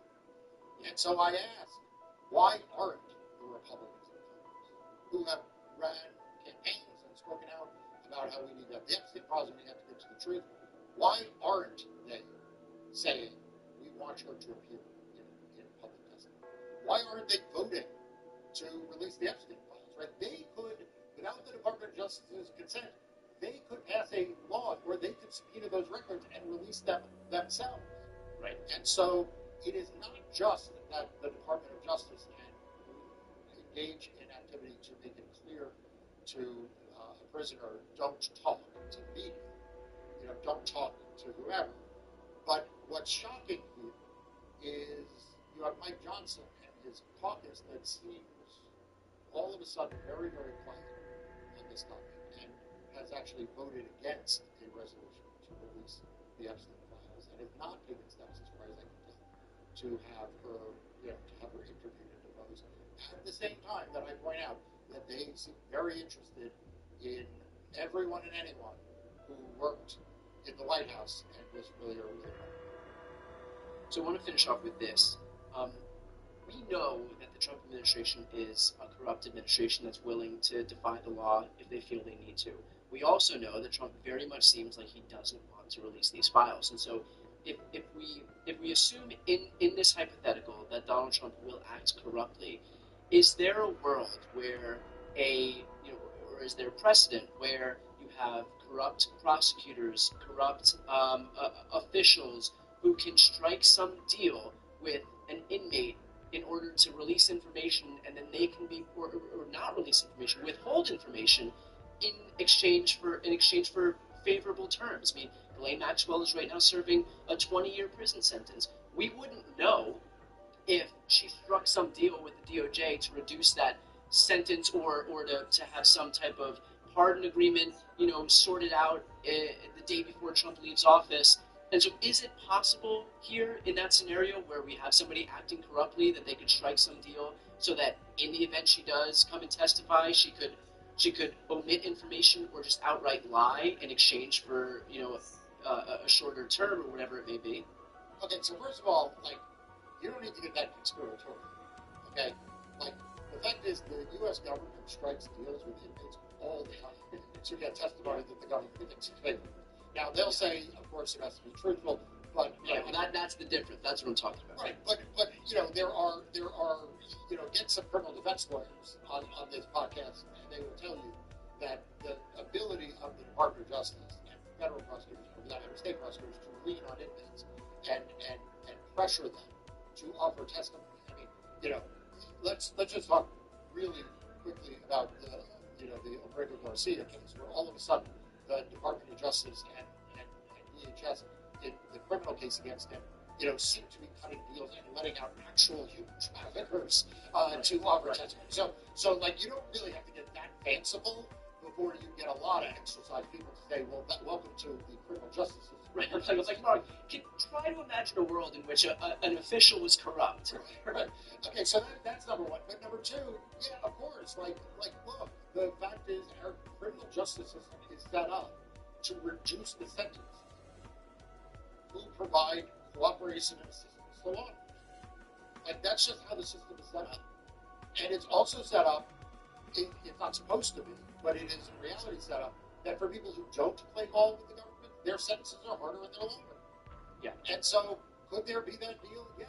And in fact, I think in a moment of honesty, even good prosecutors would say, not only can there be that deal, the system kind of runs on those deals. Not corruptly, but it runs on those deals. So you wouldn't necessarily know. And the final thing I want to say on this is, I was looking at some of the records involving our good friend, Hmjjnnhnmmmhmhhmmh. Right, this is the guy who's up for a very important judgeship of the Third Circuit. You and I have talked about this, and it would be it's like an outrageous situation. It's not a choice personal lawyer. And so I went back and I looked at Danielle Sassoon, who was a conservative Republican, made the acting U.S. attorney by Donald Trump in his second term. And she winds up resigning because Emil Bovee says basically she needs to agree to let Adams walk. And in her resignation, the mayor of New York, through the DOJ prosecution. And in her resignation letter, people should go read this. In her resignation letter, she says that Eric Adams' lawyers came in and offered a quid pro quo, and that Emil Bovee, at the end of it, told her staff who had taken notes to destroy their notes. So, is it possible, Brian? Yes, it's possible. I guess the better question is there a world in which this doesn't happen? Correct. I mean, what world have you been living in for the last few months? Yeah. Well, we will of course stay on top of this, but I think the broader message here is to kind of proceed through whatever happens next with a healthy dose of skepticism, understanding full well that the administration that is oftentimes in charge of disseminating a lot of this information is not acting in good faith, and in fact acting for their own protection. And clearly, Donald Trump has shown, and we spoke about this in yesterday's video, Donald Trump has shown that he has every interest in the world in preventing this information and getting out by the way he's acting. And there's a lot of consciousness of guilt happening, and his behavior here tells a lot. Right, so Brian, I want to come back to this point one last time. The reason why Congress will oftentimes do this directly is to alleviate to some extent, still not perfect, but to alleviate to some extent those claims. Yeah. Because Congress can bring that witness, that prisoner, to their offices. And with Democrats and Republicans both present, they can talk to that person without the Department of Justice. Yeah. Right? And they have the ability to grant immunity. if they feel like they need to do that in order to get this person to testify. And so it is very, very, you talk about constitutional, it is very, very interesting that a Congress that is hauled before them, university presidents, Democrats, Biden staff, who they're still interested in. And remember, these are the same people who held Hillary Clinton in front of them for hour upon hour upon hour involving gun guns. In fact, these are not people who are shy to bring people in front of them when they think that is necessary to get to the quote-unquote truth. And the fact that that Mike Johnson and Republicans are hiding in the corner tells you again, from a different angle, that they probably do not want her offering public testimony.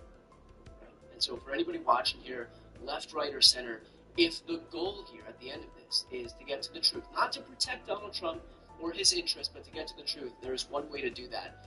So you can blindly protect Trump, or you can have somebody like Ghislaine Maxwell come in front of the Congress and testify, but clearly it seems that you can't do both. With that said, I know you've been covering this with an especially important perspective from as a lawyer for the last 3 decades on your YouTube channel, so highly recommend for anybody who's watching right now. If you are not yet subscribed to Democracy Docket, please make sure to subscribe with the link right here on the screen and also in the post description of this video. I'm Brian Taylor Cohen. I'm Mark. This is Democracy Watch.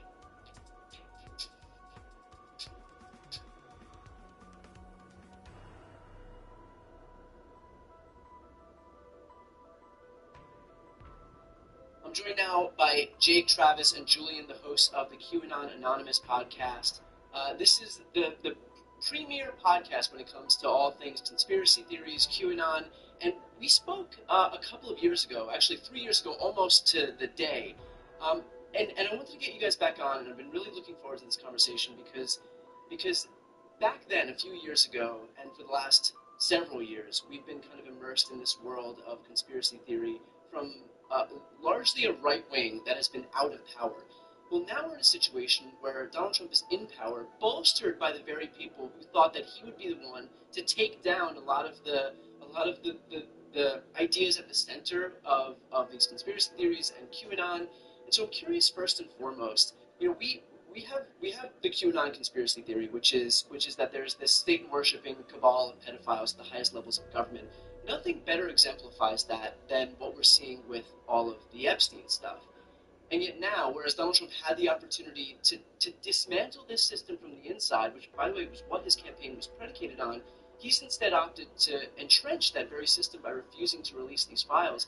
So I'm curious what the response has been like from that universe, where now there seems to have been a bait and switch that took place at the highest levels of government from the people who were supposed to take this down.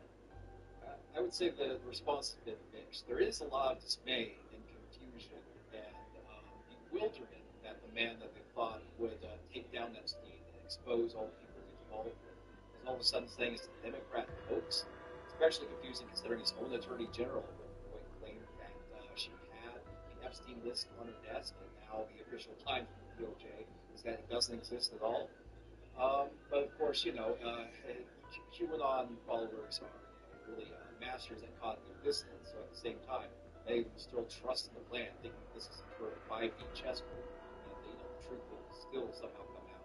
Some of the diehards, especially people who have like a pretty large following on X, formerly Twitter, they will do these kind of like long game theory threads about how Donald Trump is.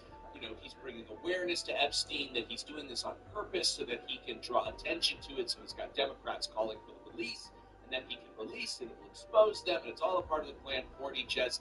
But your sort of average, like on the couch QAnon enjoyer, at least anecdotally from what I've seen online, is like, hey, wait a minute, like this, like I have to go and defend this guy to like my other friend, like there seems to be like a little bit more of a dissatisfaction amongst your average sort of like QAnon enjoyer, whereas the influencers are still doing all of these like game theory threads, which are like, wait, no, this is still a good thing. I think they're getting to the point where it's like, well, how deep undercover is he?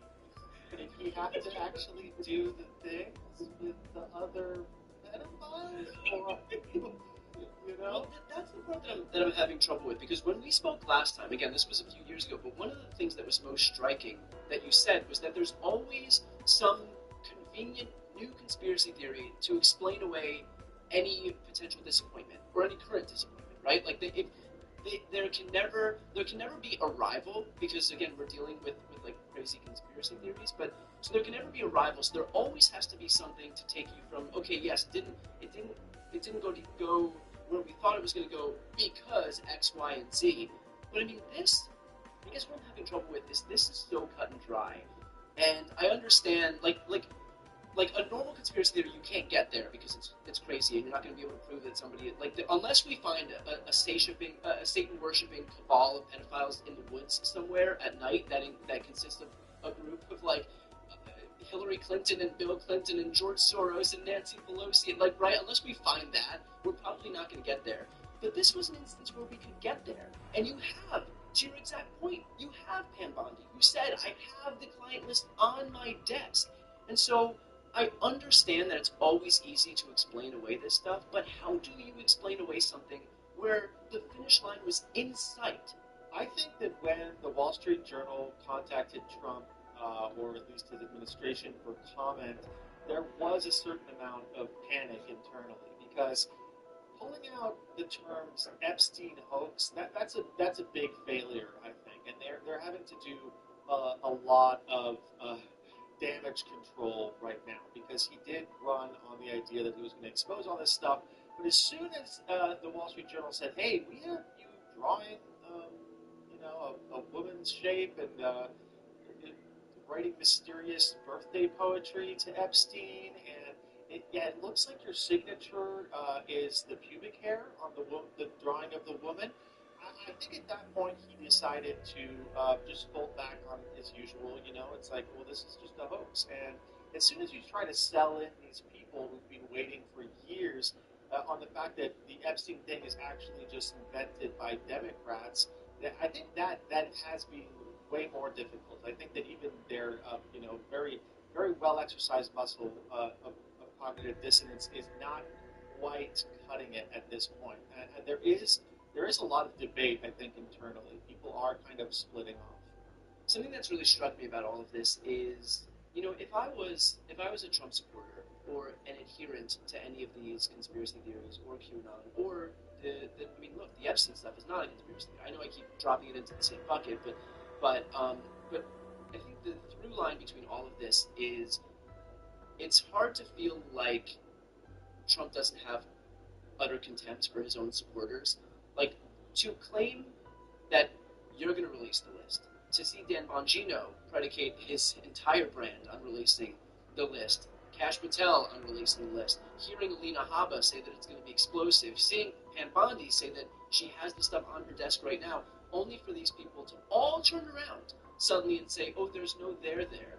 And in fact, not only is there no there there, but to say on one day that the case is closed and the whole thing is shut down and there was no client list, nothing ever existed, and then a few days later to come out and say, just kidding, it does exist, but it's a forgery from Barack Obama, the Biden administration, James Comey, John Brennan, who somehow had control of the federal government deep state when Epstein died in 2019, when the president was not any Democrat, but rather Donald Trump himself. I mean, it just strikes me as so contemptuous for the people who support him. Is there some sense of that? Like, again, I say this all couching my answer in understanding that there's always another answer to push the conspiracy theory down the road. But this, again, is so cut and dry. Are there any supporters of his that you're seeing, deep in the world of this stuff that just feel like they're being duped because they're being duped? I think this runs into the problem of the fact that a lot of people, they turn to podcasters like Dan Bongino because it's pure entertainment, and they just like hearing him say that the Epstein list is going to be explosive. When he was a mere podcaster, he can promise anything he wanted. He wasn't really in power. He can chat up a storm. He can say whatever he wants about what's going to be revealed, and that made his people listen to him feel very good. But once he actually got in power, once he had to face the actual political realities of what to release and what not to release, how that might make Trump look, you know, that he ran into a brick wall there. I mean, there's something in the files that makes Trump look pretty bad, and so as a consequence, you know, he didn't reverse course. He allegedly, according to some reporting, has an internal conflict. You know, this is obviously now very bad for his brand. He talked a big game as a podcaster, but once he became deputy FBI director, he officially says that there's no Epstein file in this at all. So, I mean, yeah, I mean, I think that it's like a lot of them do feel very disappointed and dismayed, but at the same time, they do have a short attention span, and so you know you can sort of see the way that they're trying to deflect now. They're doing things like, for example, they're releasing some grand jury testimony, which like no one really asked for, and it won't really resolve the issue. I mean, when they released the order of releasing the grand jury testimony, they very specifically said that it wouldn't change any sort of the facts discussed in that original memo, which they said they would not be prosecuting anyone else related to the Epstein scandal. So it's not going to really, whether it's going to be released, it's not going to change anything that's really substantial. It's not going to really give them what they want, which is like this big exposure and arrest. But yeah, they really have short attention spans, if I'm being honest. And I think that these conservative commentators, right-wing commentators, they'll do what they always do. They'll spin up a new scandal. They'll deflect.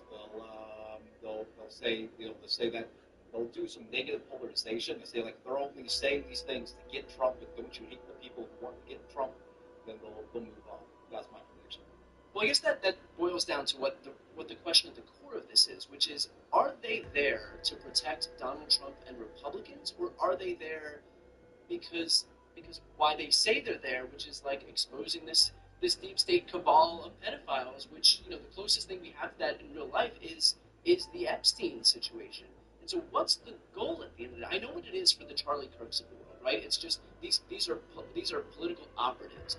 But the adherents more broadly, like there seems to be some conflict between are you here because in good faith you really want to expose some heinous behavior by what may very well be some bipartisan group of deep state elites, or are you here because really, at the end of the day, your final goal is just making sure that Donald Trump is protected? I think there's a real mix among QAnon followers. I think there are some people who have always seen Trump as a kind of tool to get what they want, and they're maybe reaching a point of disappointment. But I also think that there are some who, that their very last holdout, their very last kind of hope in politics, that there is one man who is unscathed by all of these scandals, was Donald Trump. And I think those are kind of hitting a wall, and some of them are falling in line and saying, hey, there's no way that, I've fundamentally gotten this wrong for so many years. There has to be something more. And it's worth also mentioning that the list was always a little bit of a kind of phantom hope, right? I mean, this is, along partisan lines, the hope was the list will show that your guys are more implicated than our guys. But the idea of a list in the first place is not really accurate. I mean, we have the little black book. It was in PDF form before any of this even began, before QAnon was even, created. And that's just the people that Epstein had phone numbers for, sometimes multiple, and then there's, of course, the flight manifests, which are Epstein's planes, records of who flew on them. The list of clients, as if this is some sort of cyber cafe where people check in and have to put their name down, I mean, that's an absurdity. And I think that's where we've kind of seen over time QAnon creating false versions of it, where they'll add Tom Hanks or people that they just wish were part of it, and people that they thought were a part of it as part of their QAnon beliefs formerly. So it is really a big mess, and I'm not sure that anybody who's kind of waiting for more information about this really knows what exactly they're waiting for. I think a lot of QAnon and Trump supporters, back in general, is put in a really tough situation right now because they have to sort of decide, do I hate pedophiles more than I love Donald Trump? Right. And so it is. I do, and as I've seen some users online discussing this whole thing, I do think that this is a potential off ramp for QAnon believers or Trump supporters. In the same way that Jan 6, in some ways, I had some family members who were pro Trump, and after Jan 6, they were like, you know what, I'm not for this actually, and they're off. I think that calling, as Julian mentioned earlier, saying the words Epstein and hoax in the same sentence. It's not that, well, I'm fighting the deep state and I'm trying to get this released, but we can't get it released. He could have just strung that battle along for 4 years, and I'm fairly confident that his, most fervent supporters would have kind of gone along for the ride. But to come right out and say, no, this is a hoax, no, this is a hoax, it was made up by Democrats, made up by Obama, that really puts them in a tough position, because the last thing they ever would have categorized Epstein was as a hoax. In fact, to a lot of conspiracy theorists, when they talk about the Epstein case, they use it to say that other conspiracies that are more outlandish are real. So they'll say, well, Epstein is real, so what else are they doing? It's kind of the foundation in which they can build upon the rest of what they believe the cabal is up to, and oftentimes not even citing real facts from the Epstein case. Their sources would say, well, because of this, we know that they're doing this. So to have that dismantled, I don't know, it puts them in like a really tough position, and I think we're going to see over the next couple of months how that shakes out. I think many people think many things about the Epstein situation. None of them are that it's a hoax. There is zero people out there that want to hear those words and go, wow, I knew it. Right. Yeah. That is just a wild, I think that is a wild defensive move. He could have said anything. I think the appropriate thing, if I were to write a script for Donald Trump on how to talk to his QAnon followers, would have been to say, well, there's a deep state, and what they've done is they've manipulated a lot of these documents to make them impossible for me to release because they've woven me into them. That's the closest thing you're going to get at this point to a good way out of this. But unfortunately, it's too late. He just fell back on some words that were extremely unfortunate and have zero base. Like, there is nobody that wants to hear that. I guess, like, at the end of the day, I don't know for these QAnon adherents and those who kind of follow the Epstein situation, I don't know what the point of Donald Trump is. Because if he's there, his words notwithstanding, clearly this guy has a pretty sordid past, like, with everything that he's done. I mean, the sexual assault and all of it. But I think that they viewed him as his vehicle to do something, and so now I don't understand what the point of him is, if not only is he not going to be the vehicle to do the thing that he said he was going to do, but he seems very much implicated. I mean, one of the kind of jokes that I made in a video that I did this past week was, if a husband comes home and sees his wife in the house, and all of a sudden he hears like a noise in the closet, and he's like, "Who's in the closet?" And she's like, "Well, there's nobody here in the kitchen. Look." And he's like, "Right, but who's in the closet?" And she's like, "Look, there's nobody in the pantry. Like, I don't know what you're talking about." He's like, "Who's in the closet?" And she's like, "I don't see anybody in the living room." Eventually, you're gonna recognize that she's cheating, right? Like, there's very clearly a there there. That's what Trump is doing here, where he won't. I mean, the grand jury, the grand jury testimony is the perfect example, because nobody asked for that, and you're not going to get all of the Epstein files released. There's going to be a tiny fraction of the information that they have, and on top of that, Trump and Pam Bondi said that it would only be pertinent information. Well, who is the arbiter of what's pertinent in this case? Well, it's the guy who may very well be implicated in these files, and the Attorney General, whose boss is the guy who may be implicated in these files. And so they're going to be the arbiters of what they deem pertinent here. So we're never going to get any information that shows Trump implicated in any of this stuff, and that's by design. And so when you have this guy who keeps offering everybody something that they didn't ask for, very much in the same way how when you have this woman at home who's shown you every room other than the closet where you hear the sounds coming from, it becomes clear that maybe the reason for this, that the natural conclusion you can draw is that he himself is implicated in all of this. And so that's what makes it so difficult for me to understand, what the point of Trump is for any of these people. Well, unfortunately, Brian, we're going to need a new QAnon to come in and explain why Trump is unable to. In fact, Julian made such a funny joke. We were talking the other day about this, and Julian said that the funniest and dumbest thing that could happen is that one of these, because this was supposed to be a QAnon government, right? We had Tulsi Gabbard, we got Kash Patel, Dan Bongino, all of these incredibly high levels of power. They are no longer, on the campaign trail. They are, pulling the levers. And the funniest thing that could happen is that one of his goons or one of the bottom of the barrel people that he's sort of been stuck with on this second term, that they have to become the insider leaking out, just that they become a new deep state, but this time to stop Donald Trump. And I think that's probably what's going to have to happen. Or a new QAnon is going to have to come in and explain to people what the code was. They're going to have to break down the alphanumeric, the gematria to show what hoax really meant when Trump said it in regards to Epstein. On the prospect of deprogramming people, is this enough to get people off of kind of the QAnon train, or does the fact that you have yet another government, yes, it was one that said that they were going to be the ones to release all the damaging information, or does that entrench them even more? Because then they're like, oh man, this deep state must be really bad. If even they could consume Donald Trump and Kash Patel and Dan Bongino, we have to redouble our efforts because the deep state is a way bigger foe than we could possibly imagine. That old joke about conspiracy theorists goes to heaven and asks God. So I want to know really who killed JFK. God says, well, I hate to tell you, but it was Oswald. The act alone.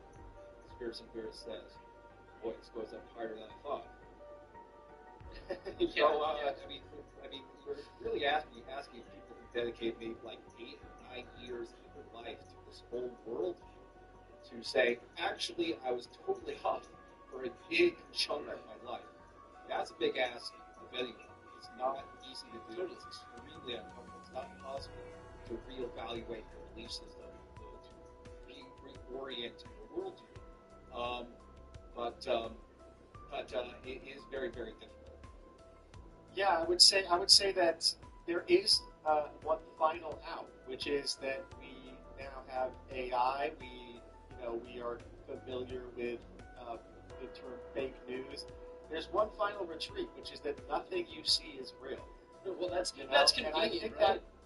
Yeah, of course, but we've given that out as well. I mean, who's to say that this isn't an elaborate set of AI that is feeding this information into you, and then you need to go deeper into Telegram. A lot of these followers, they're already very much marginalized in terms of where they get their information. So, for some of them, it might be a dip even deeper into numerology and gematria and seeing things in more religious or spiritual terms. I think that the final retreat will be perhaps beyond politics, because I think, and they're not the only ones, people are pretty disappointed in politics currently, and it is pretty clear that if we ever do find out the full extent of Epstein's trafficking operation and the people who frequented it or were clients of it, quote unquote, that we are going to find out that a lot of our ruling class are deeply corrupt and open to things like pedophilia, which to most people are, obviously morally deeply wrong. Yeah. So it's a difficult one. First of all, I have to ask, where do you go to get a sense of what everybody's thinking right now within the QAnon community? Well, there are a few places. There's a community on Truth Social. There's still an active community on X. I mean, there's still, if you can believe it, on 8chan. There's what they call the Q Research Board, where they're still making threads. I check there for those are really the main hangouts. There's also a couple of media enterprises that are based around Q. There's a business called Badlands Media. They produce multiple video shows and podcasts, and you can see them on Rumble. which is like having a YouTube competitor. So yeah, there's still a very active sort of like social media community and general media ecosystem around Cuba. There are some people also who've retreated to Telegram because Telegram offers a kind of infinite group call. So you'll have people who will just be sitting for 8 to 12 hours a day in these kind of group calls, just kind of chatting about stuff that comes up. And those are little like I guess like buckets of community and information that are oftentimes pretty isolated, and we have seen people, more charismatic people take advantage of that and, kind of start to pretend that maybe they actually have access to privileged information. Since everybody comes there believing that in the first place, and people are getting more and more desperate and aren't, getting any relief from it. In fact, quite the opposite from the president. They are kind of peeling off into these strange subcults that sometimes manifest even in the physical world and kind of, essentially create these strange little sectarian cults. So you've got these websites, you've got these message boards, you've got the Telegram group chats.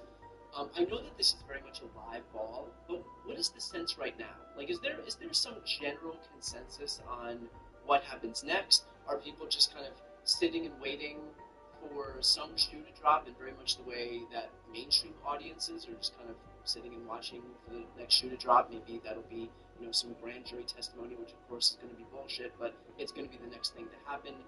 We'll also see there's legislation right now that's pending that would compel the release of the Epstein files, but that probably won't take effect until September. It's called a discharge petition, so it takes a certain amount of days to what's called ripen, which allows them to act on it. So, again, like what is the general consensus right now? Well, I think it's interesting. It's like the most devoted lecture followers that I mean, they've been rewarded for sort of taking positions that sort of like defy expectations. When Trump was running, he was a joke. He had no chance. He wound up getting elected. When he was finally elected, thought the Mueller investigation would sink him, and they did. Then people thought like January 6th would like end his political. I certainly thought that. But then he was elected again. So I feel like these people who have been following him for years feel like well, he managed to rise to power despite all of these obstacles, despite everyone else thinking he's like down for the count, despite thinking that he was no good. So they just feel like they don't understand why he's doing this, and they don't know where this is going exactly, but they just have faith because they feel like that faith has been rewarded before. And don't you know, Brian, that other shoes don't drop? That's right. Yeah, I think I think a lot of people are sitting and waiting and hoping for that save, right? Either it's the release of the grand jury testimony that's more favorable towards Trump than it is towards, say, I don't know, anybody else. Ideally a Democrat. Just something where they can kind of latch on and go, almost like like a life preserver. Where they can go, oh, thank God. Well, now we know that the reason he said hoax was he had to let the Democrats think that, he had dropped the ball on this, so that they asked for the release. Oh, it's like they're waiting for that checkmate 5D chess move that allows them to go, I don't have to, go to my friends and family and explain why all of a sudden the thing that I was telling them that Trump was going to expose over the last 12 years, however long, is actually, he thinks it's a hoax now, and he's not going to do anything, and potentially implicated himself. So I think people are just kind of waiting, but maybe if they wait long enough and something doesn't come, something else might be able to come by and scoop them up. Hopefully something healthier. I don't know. The way that I've been thinking about this, because my kind of North Star in politics is persuasion, and so I can talk to my my left-wing audience all day and get pats on the head, but really the goal here in politics is to broaden your coalition so that you can gain power, so that you can enact your agenda and do something on healthcare, on reproductive rights, on climate change, on gun violence, on the minimum wage, all of the things, right? And so as I'm thinking about persuasion here, I'm wondering whether you think it's worth it, like, at least with this subset of people, to say, okay, on one hand, either he knew that he was never going to release the files and just straight up lied to you, or on the other hand, he can't release the files because he's in them, in which case it's a cover-up. Either way, it's bad. Either way, for these people especially, it should be disqualifying. Is, given like your extensive knowledge of this community, are the persuasion efforts worth it? I say I'm never willing to give up on anyone else. I don't have a lot of hope, just because I know like the research about cognitive dissonance, resolving cognitive dissonance, and the research says that when they're met with disappointment, when the real world doesn't meet their expectations, when the things that they see in actual physical reality isn't in line with the world they have in their head, they kind of double down with the world in their head. That's just human nature. I think it's worth it, because even if we don't, I don't know, pull them over to the left side of politics, let's just say, we might pull them away from politics in general. They might, and somebody who's deep might go, you know what, this feels bad to keep following it, and we've seen this in some cases in the past. This feels bad. I'm constantly having to explain myself. You know what? I'm going to focus on my other hobby, fishing. Yeah, whatever. Spending more time with my family. Even if it's not getting them to come to our side of political policy, whatever, convert them into Democrats, convert them into liberals, leftists, anything. If you can get them out of that trench and get them back more involved with their friends, their families, and a world outside of political internet discussions, I think that's worth it.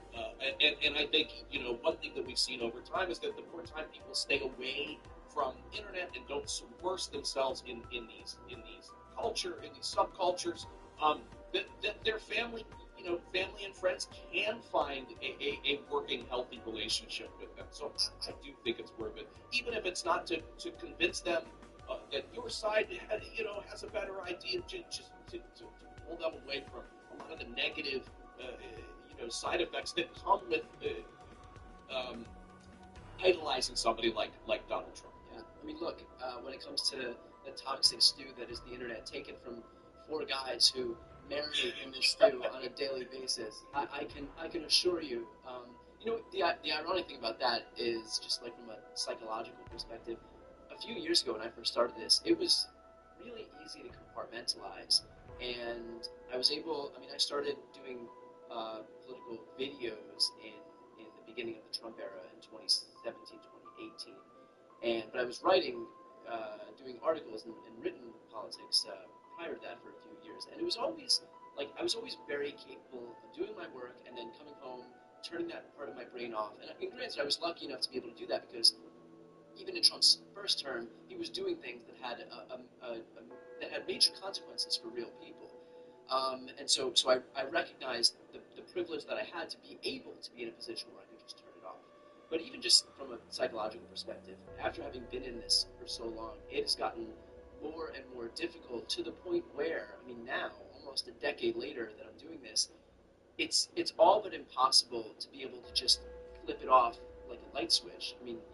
You're immersed in this stuff all day, and I guess in that way I can kind of empathize with what these folks who are immersed in these message boards and these QAnon conspiracy theories, because it kind of consumes you, and it's difficult to get away from it. And I do find that if I'm able to pry myself away from work and go on vacation, or sometimes I'll literally invite friends over so that I can't work, because I know that if my friends aren't over my house, then I'm just going to keep doing it, and I can sit in front of my computer until 1 o'clock in the morning because there's always more work to do.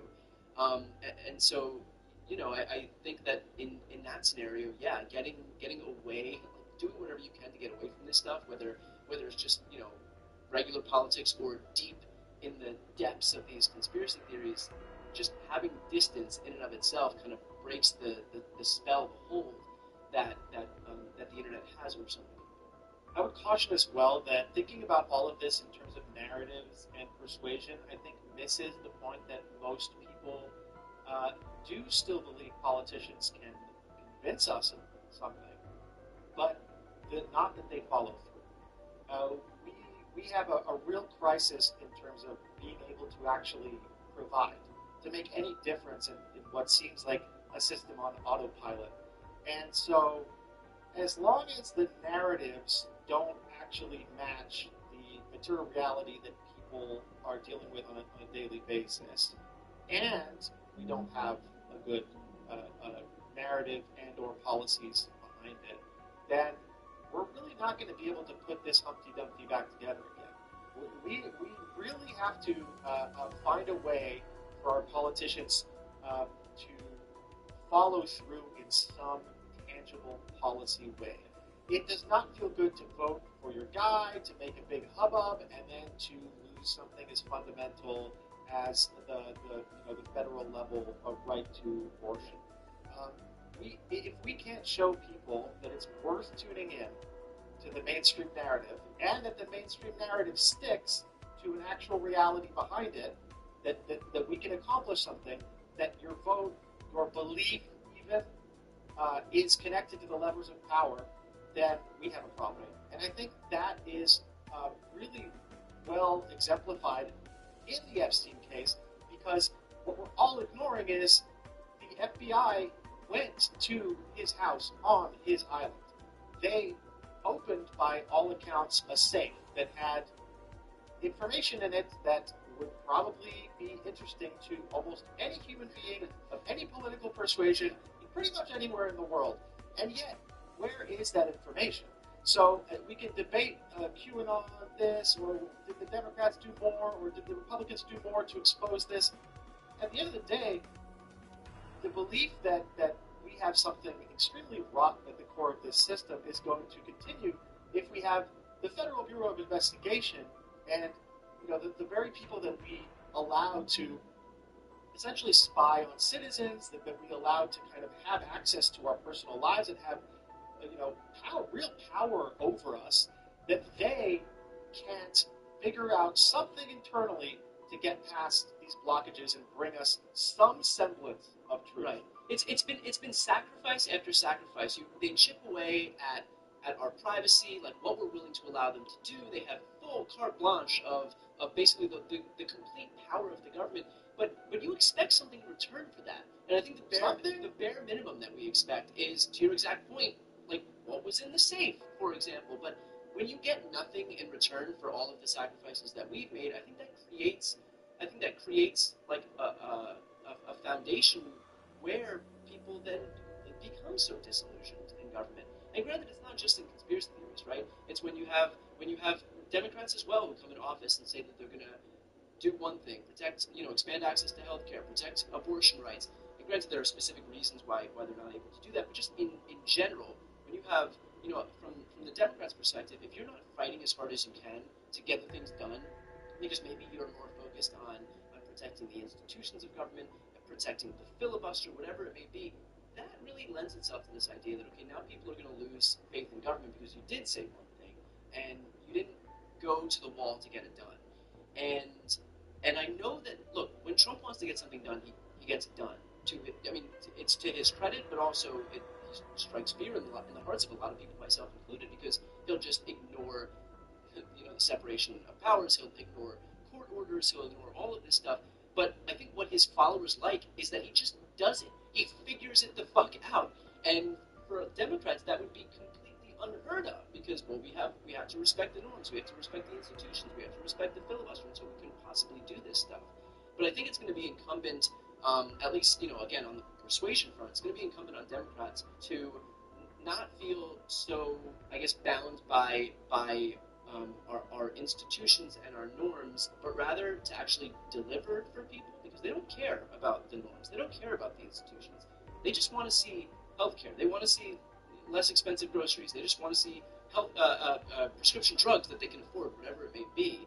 And so this idea of delivering so that people don't become disillusioned, so that they can fall into these, at the extreme, fall into these conspiratorial camps, but at the non-extreme, give up on politics. And I think that at the end of the day, that's what we have to prevent. Well said.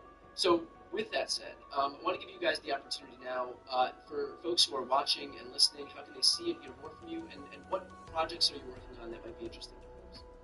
So, obviously, we continue with the QA podcast, which is what we've now come to call QAnon Anonymous, and you can go and find that anywhere where podcasts are distributed.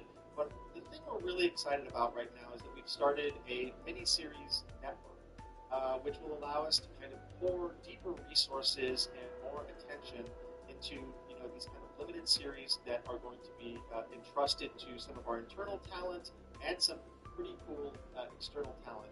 And we launched that. It's now at KrTyUJgsw35UIKGxeyKu5IfD, and basically for an annual fee, people get access to all of the different miniseries, and there will be 3 coming out this year, the first of which is Science in Transition, which is a really interesting deep dive that we've not seen anybody else do, by Liv Agar and Spencer Barrows, into the idea of transness as a kind of medical diagnosis, and the relationship of various institutions, especially in the fields of psychology, the medical fields, and of course politics, that have created a kind of backlash that you can actually trace back all the way to the 60s and 70s.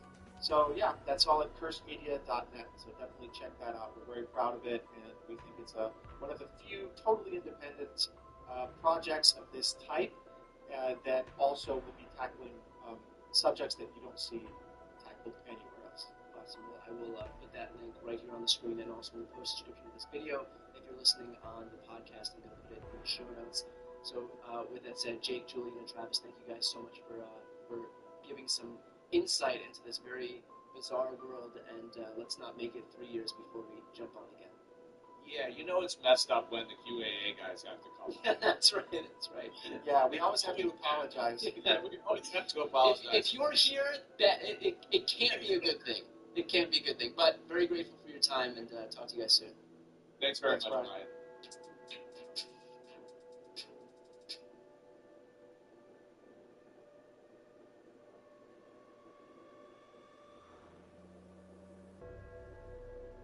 Pam Bondi and Donald Trump pull a deceptive scheme to buy themselves some distance from the Epstein fallout. And I've got 3 interviews this week. I speak with Texas State Representative James Tallarico about the Republican gerrymander in Texas and his recent interview with Joe Rogan. I speak with Jamie Raskin about the discharge petition to compel the release of the Epstein files, and Senator John Ossoff about the Epstein files and his latest rallies in Georgia. I'm Brian Taylor Cohen, and you're watching No Lie. So I'm going to make this as simple as possible to understand. Trump and Bondi just coordinated to straight up con their own base into thinking that they're seeking transparency with Epstein, when in fact they are doing the polar opposite. We can all agree that the calls to release the Epstein files have hit a fever pitch. Trump can't escape it. He's dissembling. His always successful strategy of manipulating the media is falling flat for the first time ever.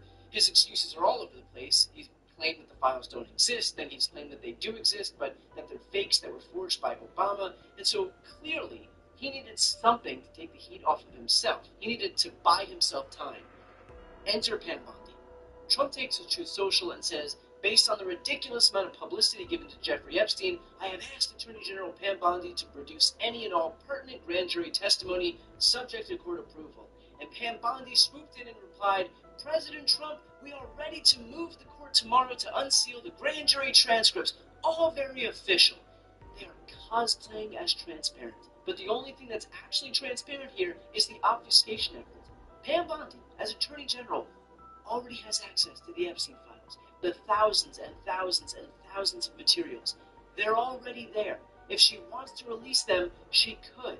But she knows she can't because there's clearly something that's implicating her boss, Donald Trump. And so instead, she is pretending, playing make-believe, that the real treasure here are the grand jury testimonies.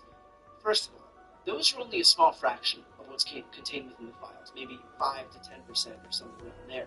Second of all, as part of the initial investigation when it happened years ago, all of those grand jury testimonies get summarized and are included in the Epstein files.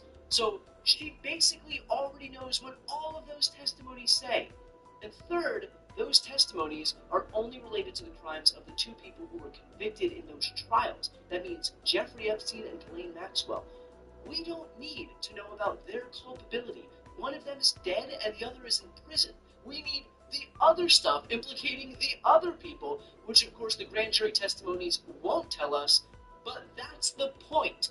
Trump and Pam Bondi don't actually want us to have insight into that stuff. They expressly don't want us to see it. And so instead, they're sending us on a wild goose chase, running after something that we never asked for.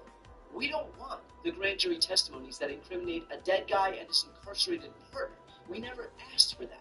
But that's what Trump and Bondi are making a big show of giving us because they need to knock everybody off the scent and buy themselves some time. And by the way, a judge might not even grant that request. Like, there are strict rules regarding what grand jury testimonies can even be released and why they can be released. So Trump and Pam Bondi know that, but they also know that if a judge rejects their request, then they can just be like, man, we tried. If it wasn't for that communist, Marxist, leftist judge, we definitely, totally would have been able to give you everything you wanted. And of course, again, Trump and Pam Bondi know that, but that is the point. They need to manipulate the base into thinking that they're getting transparency when in fact they are getting obfuscation. It's becoming increasingly clear that the only goal of this administration is to prevent the release of these files, which is why Trump has leaned in on Republicans in Congress to block the release of the files, not once, not twice, not 3 or 4, but 5 separate times in the past week. Twice in the Rules Committee, twice on the House floor, and once on the Senate floor.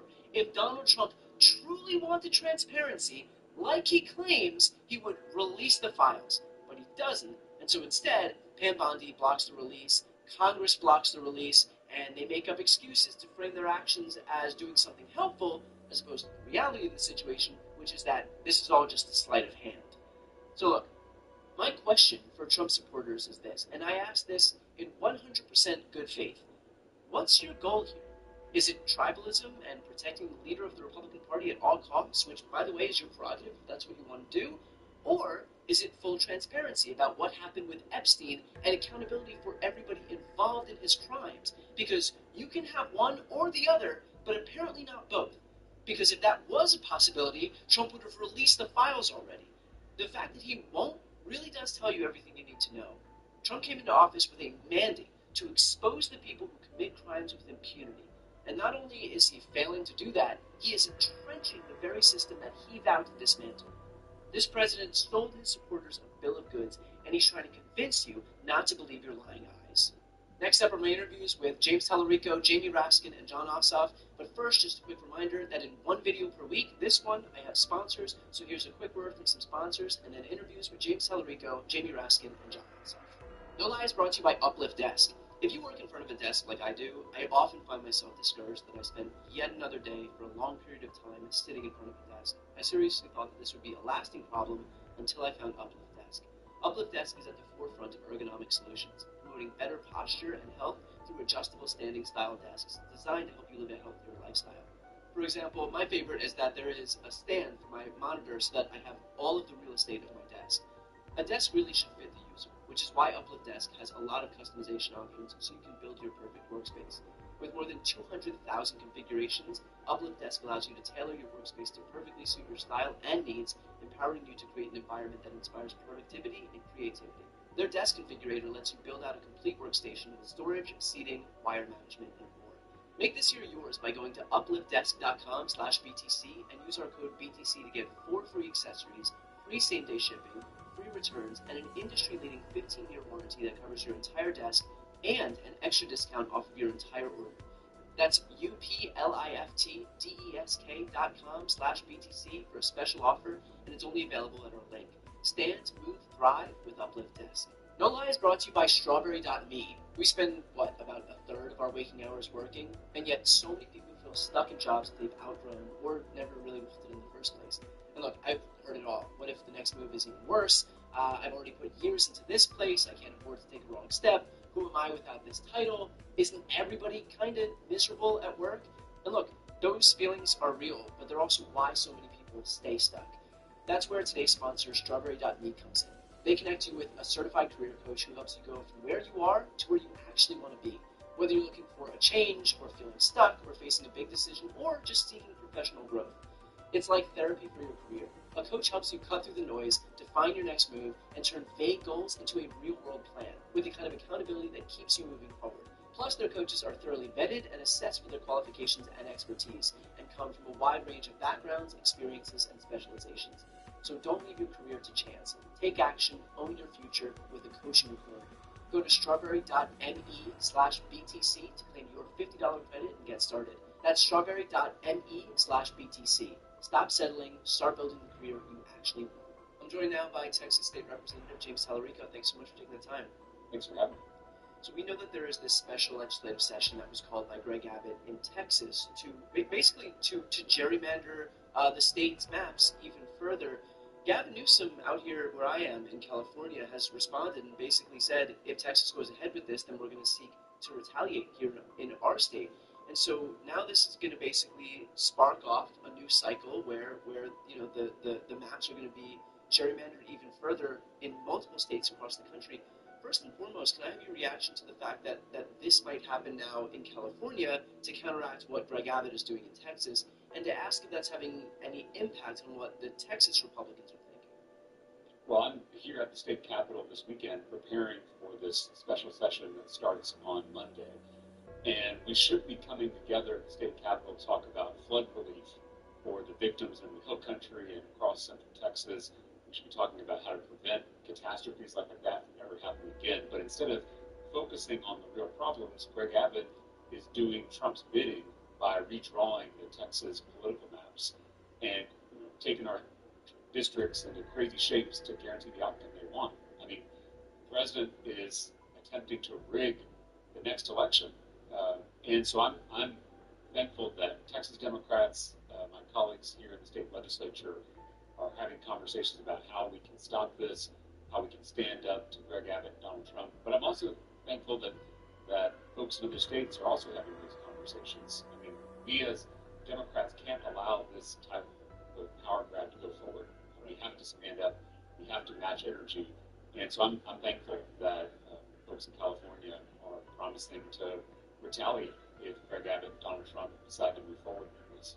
In terms of the tools that you have, the Texas Democrats have at your disposal, from the minority, minority parties are generally rendered pretty weak against the majority party. Is there anything that you would be able to do? Are there any tools at your disposal that you think would actually be effective at blocking what they're looking to do? I do. In the minority here in Texas, we have to use every tool in our toolbox. That's everything from the rules, using the rules to the best of our ability, using our platforms to raise awareness and organize people, and then of course, they still need all of us to make quorum and be able to conduct business. And so there's a whole range of options at our disposal for how to confront this. And I think my colleagues and I are trying to figure out what that looks like. And honestly, we haven't even gabbled in. We haven't even seen what the maps would look like. I think we want to go through some of these steps before we decide what tool to use. But regardless of our strategy, I hope that everyone, whether you're a Democrat or an independent or Republican, realizes the danger of politicians silencing our voices and attempting to steal the next election. I mean, Brian, you've done some great coverage on the Big Beautiful Bill, but I mean, this was the largest transfer of wealth in American history, kicking millions of people off their health care to fund tax cuts for billionaires. They know that's unpopular, but they think they can insulate themselves from the voters with this type of power grab. And if they succeed here in Texas, they're going to do it in red states across the country. They're going to rig the 2026 election. And if that happens, they'll never have to fear the voters ever again. They can enrich themselves and their donors with no consequences, with no accountability. And that really is going to the heart of our democracy. And I think that's an alarm bell for all Americans. James, are there any of your Republican colleagues who recognize that? Are there any Republican colleagues who have enough of a basic respect for democracy that they're turned off by what's happening? Or is this just, kind of the next step in the full polarization of our politics, that when Donald Trump hands down the, issues the clarion call from up high, that Greg Abbott calls in a special legislative session, and every single Republican legislator just kind of walks the plank. Well, I think there are certainly a number of my colleagues who recognize that this is wrong, that it's dangerous. The question is, are they going to stand up and say so? Are they going to do something? I still have hope that people on the other side of the aisle can have a moment of courage here and do the right thing. I'm not ready to give up on that possibility. But we as Democrats should be prepared for, a scenario where they don't stand up. And that means that we've got to fight back. So we can't wait on Republican courage. We can hope for it, we can pray for it, but we certainly can't wait for it.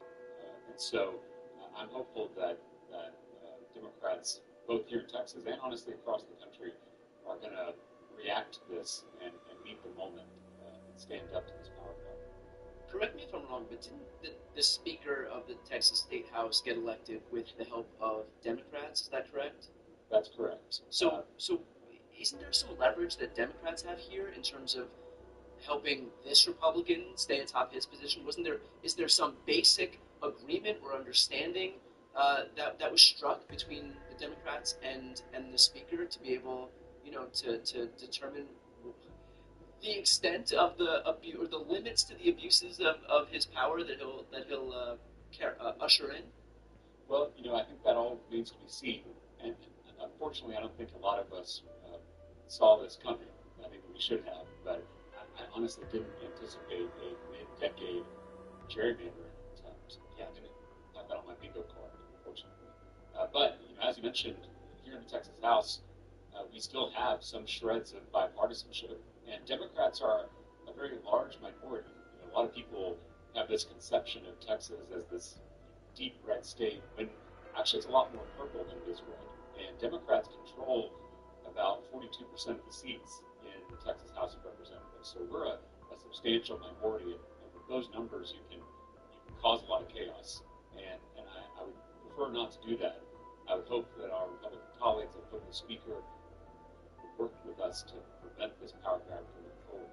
And we should say, Brian, that if they're going to do this in Texas, because we are increasingly a purple state, by getting greedy, they may draw these districts so thin that we can end up flipping a lot of these districts, that 2026 is a good year. So I do know that some of my Republican colleagues recognize that political danger, that by getting greedy, they actually may be handing Democrats an opportunity to win. It doesn't mean this power grab is acceptable. It's incredibly dangerous and an incredibly bad precedent to set, and we should stop it.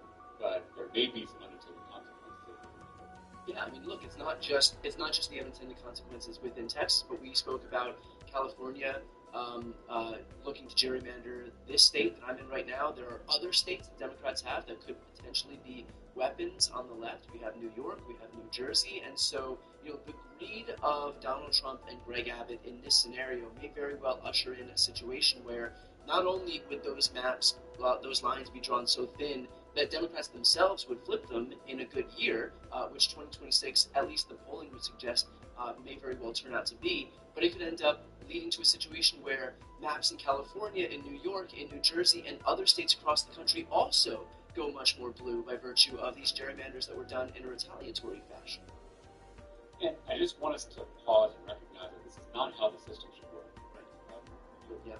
Voters should be picking their politicians, not the other way around. Right now, politicians are attempting to pick their voters by crafting the districts they want and guarantee the outcome they want. And that's just a fundamental disruption to the democratic process. And again, it insulates politicians in both political parties from accountability, from consequences for their actions. And that again is incredibly harmful to this American experiment. So although we need to match energy, we need to fight back, we need to stand up to these bullies, we should all recognize that this is not how things should work.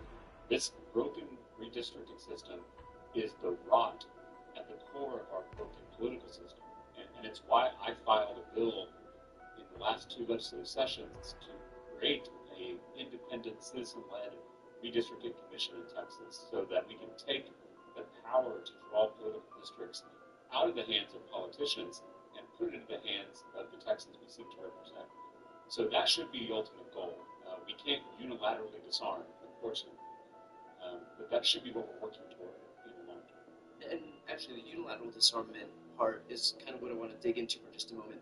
Yeah. I believe there is a California Assembly member named Alex Lee, he's a member of the Progressive Caucus, came out in defiance of Gavin Newsom's proposal to usher in our own special session so that we would be able to do mid-decade redistricting here as well.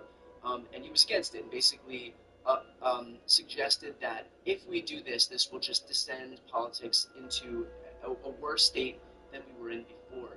And I pushed back against this online, suggesting that this isn't us kicking off a cycle of gerrymandering because we're in it.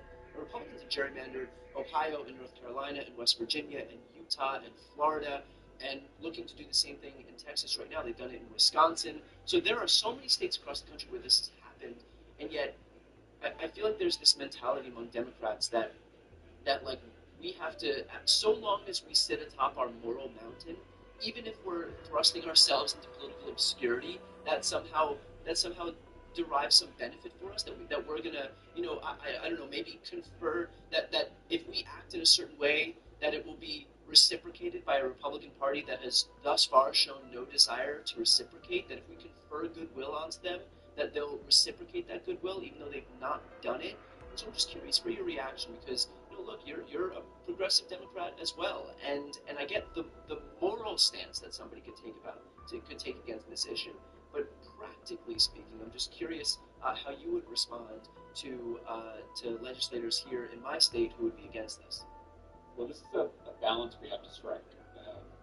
Dr. King in the Civil Rights Movement told his movement to have a tough mind and a tender heart, and to hold both of those things together. And for me, having a tender heart means knowing why we're doing this, having that moral clarity, knowing what the vision is ultimately we're trying to get to, and not getting lost in the back and forth that we're seeing today. But then having a tough mind means being smart and strategic and realizing when our politics is already descending in this direction. We have to stand up to those folks who are destroying this American experiment. So we have to do both. We have to remember why we're doing this. We have to remember what we're ultimately trying to get to. We're not just trying to win for the blue team. That is not our goal. Our goal is to get political power to make people's lives better. That's the ultimate goal. But to do that, you've got to be smart and strategic and tough. You can't lay down. You can't. We've seen that appeasement doesn't work, especially when you're facing fascism. So you have to be tough. You have to be strong, but also protect that moral clarity, that moral compass at the center of our work. That's not easy to do, but we do have to hold both together if we're going to get through this.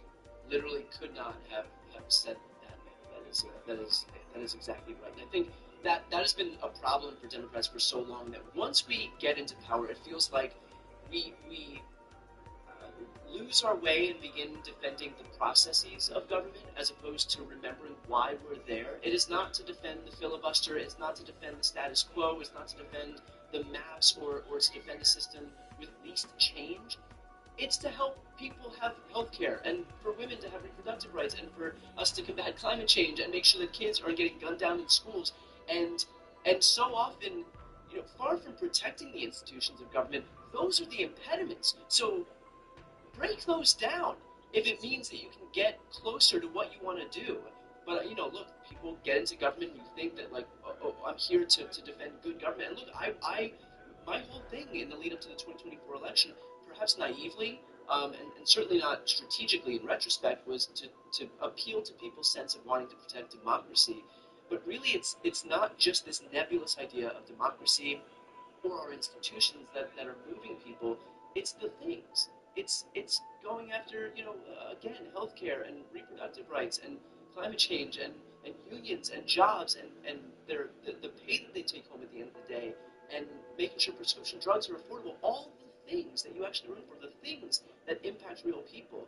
And we have to remember to, not lose sight of that, especially with folks who, get stuck in these political processes and are surrounded by all of it and just kind of, I don't know if it's like beltway brain or whatever you would call that at the state level, but that seems to be what it is.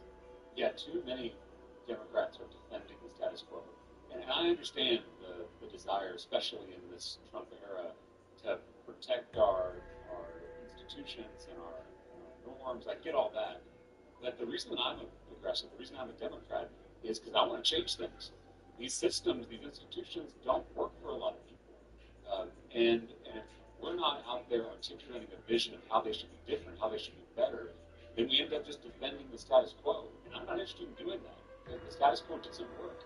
And you know, Brian, I was a public school teacher before I ran for office, and it's the issue I'm most passionate about. And sometimes people in my party end up defending public education as is, but I'm not satisfied with the way our public schools are performing. I'm not going to be satisfied until our Texas public schools are the best in the country. I'm not going to be satisfied until every single child has the ability to fulfill their God-given potential. That doesn't mean I want to privatize public education or tear it all down, but I do want to improve it. I want to change it. I want to make it better and make it work for people. So we just got to, we can't fall into the trap of defending broken institutions, broken systems. We're defending the status quo. We got to be the party of change, which is our historical heritage. James, you were on Joe Rogan's show this past week, and you know that obviously is a space that Democrats have there was a lot of coverage, a lot of focus on the fact that Democrats haven't gone into those spaces, haven't been on the same podcast that these Republicans went on, haven't been able to reach the breadth of audience that these Republicans were able to reach by virtue of going on these shows. So first and foremost, I'm curious, and I listened to your whole episode, and it was great. And not only was it a great conversation, but it seems like Joe Rogan himself. I mean, you got a ringing endorsement from Rogan, and I wrote it down. He said, "You're the kind of person I want in politics." And so I feel like, you know, there's been this sense of like fear among Democrats to go into these spaces because they're somehow hostile or dangerous. But I'm curious, in the aftermath of your interview with him, did you have that mentality going in? And what is your mentality now about going into these spaces? I think it's absolutely necessary that Democrats meet people where they're at. Before I went on Joe Rogan's podcast, I went on Fox News, and I've been on the Christian Broadcasting Network, been on the 700 Club. You know, I'm trying to go into places where Democrats don't typically go, because politics is about addition, not subtraction. So if you just want to maintain a small, pure, insular group, then you don't want a political party. You want a social club, and that's fine. But if you want a political party that can win and gain political power to make people's lives better, you have to create a winning majority, a winning coalition. And that should include a lot of Joe Rogan's listeners. I mean, I sat down with Joe for 2.5 hours, and there was so much common ground, so much that we agreed on. We both agreed that the political system is broken. We both agreed there is way too much influence from big money and billionaire mega donors. We both think that there should be more freedom and more opportunity for more people. I mean, that is a lot of common ground. I'm not saying we agree on every single thing, but I do think we agree on the big stuff. And so if Democrats aren't going on to these shows and speaking to these listeners directly, then we run the risk of folks not hearing about our values and hearing about our vision. And that's a real danger, as we saw in the last election. So, you know, I'm going to keep going into these places. I'm going to keep sharing why I do this work and why I'm a Democrat and why I think we need change in this country. And hopefully we will see the fruits of that in 2026.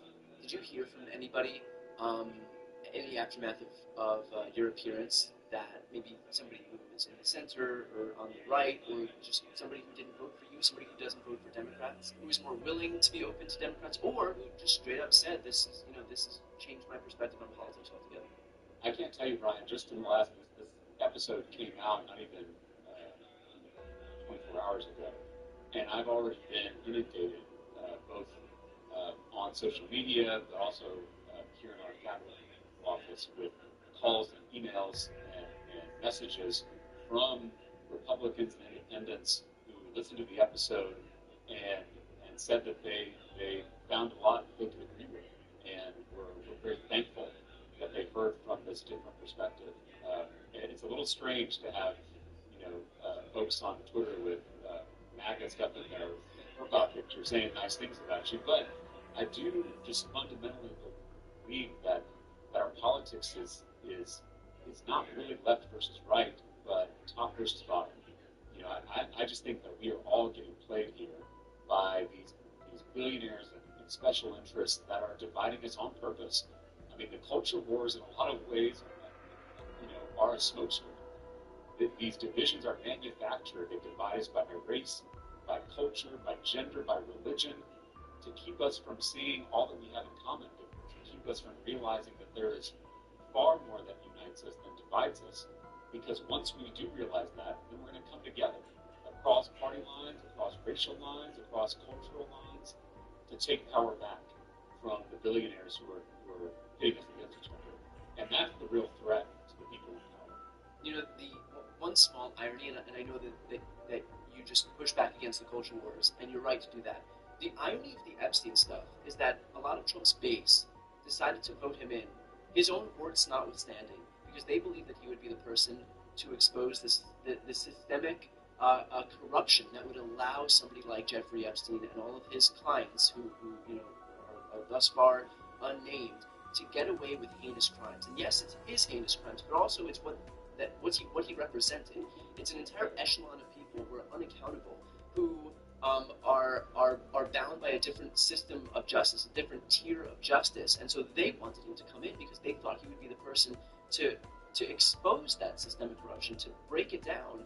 And the irony now is that, in fact, he's the one entrenching it by of course, refusing to release the Epstein files. But when you talk about like this top versus bottom, it's not left versus right, it's top versus bottom. That is the ultimate irony in what we're seeing very much be the I don't want to say downfall, because I think that would just be too convenient, but a major splintering of Trump's own base is that that's what he ran on, and yet now he's entrenching the very system that he promised to break down. Well, and you can't blame him, because that's what Donald Trump and J.D. Vance and all these people told these folks that, of course, yeah, that's what they're going to do. And so, I know that the appeal of Donald Trump is that he's not a typical politician. I get that. I do find it that, even as a Democrat, I find some of the ways that Donald Trump speaks to be a little refreshing, because he doesn't sound like the typical poll-tested, consultant-driven politician. And so I get why that was appealing. But now that he's in office, you see that, he's cutting taxes for himself and his rich friends. He's picking his own voters off their health care and off food assistance.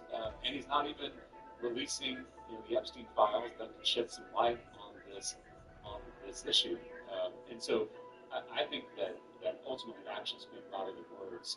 And I hope that people are realizing that Donald Trump is a con man. Always has been, always will be.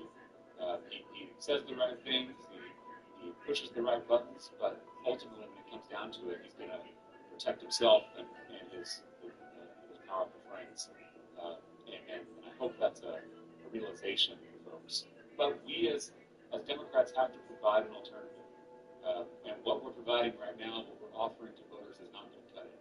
So our party has to have some deep introspection about what went wrong, how we need to be different, how we need to get back to our roots of fighting for regular people, and only when that happens are we going to be able to turn this country into a better and more healthy direction.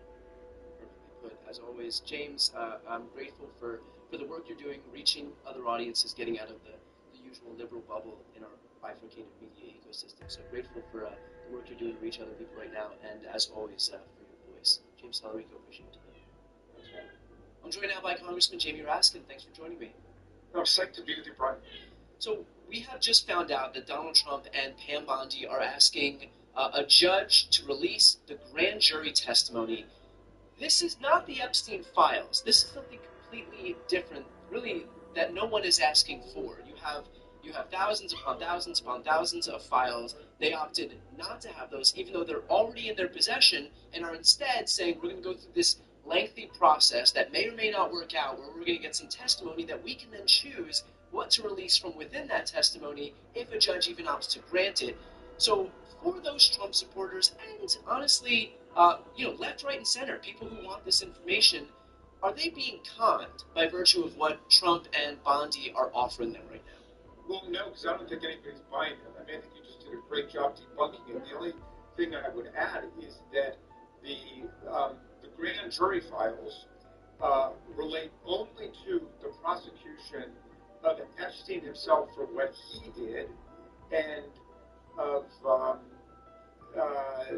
Maxwell for what she did, but it doesn't include the whole universe of other people and criminal organizations and business organizations that we're interested in. But isn't that the whole point? Isn't that what we're looking for here? It's a complete distraction. It's a red herring. It's a, oh, don't look over here, look over there, kind of thing. And even for that tiny subset of the materials we might be interested in, and they're pretty much peripheral, but even within those, Rule 6E will provide that much of it will have to be redacted to protect victims and other people. So look, at all of that is just a decoy.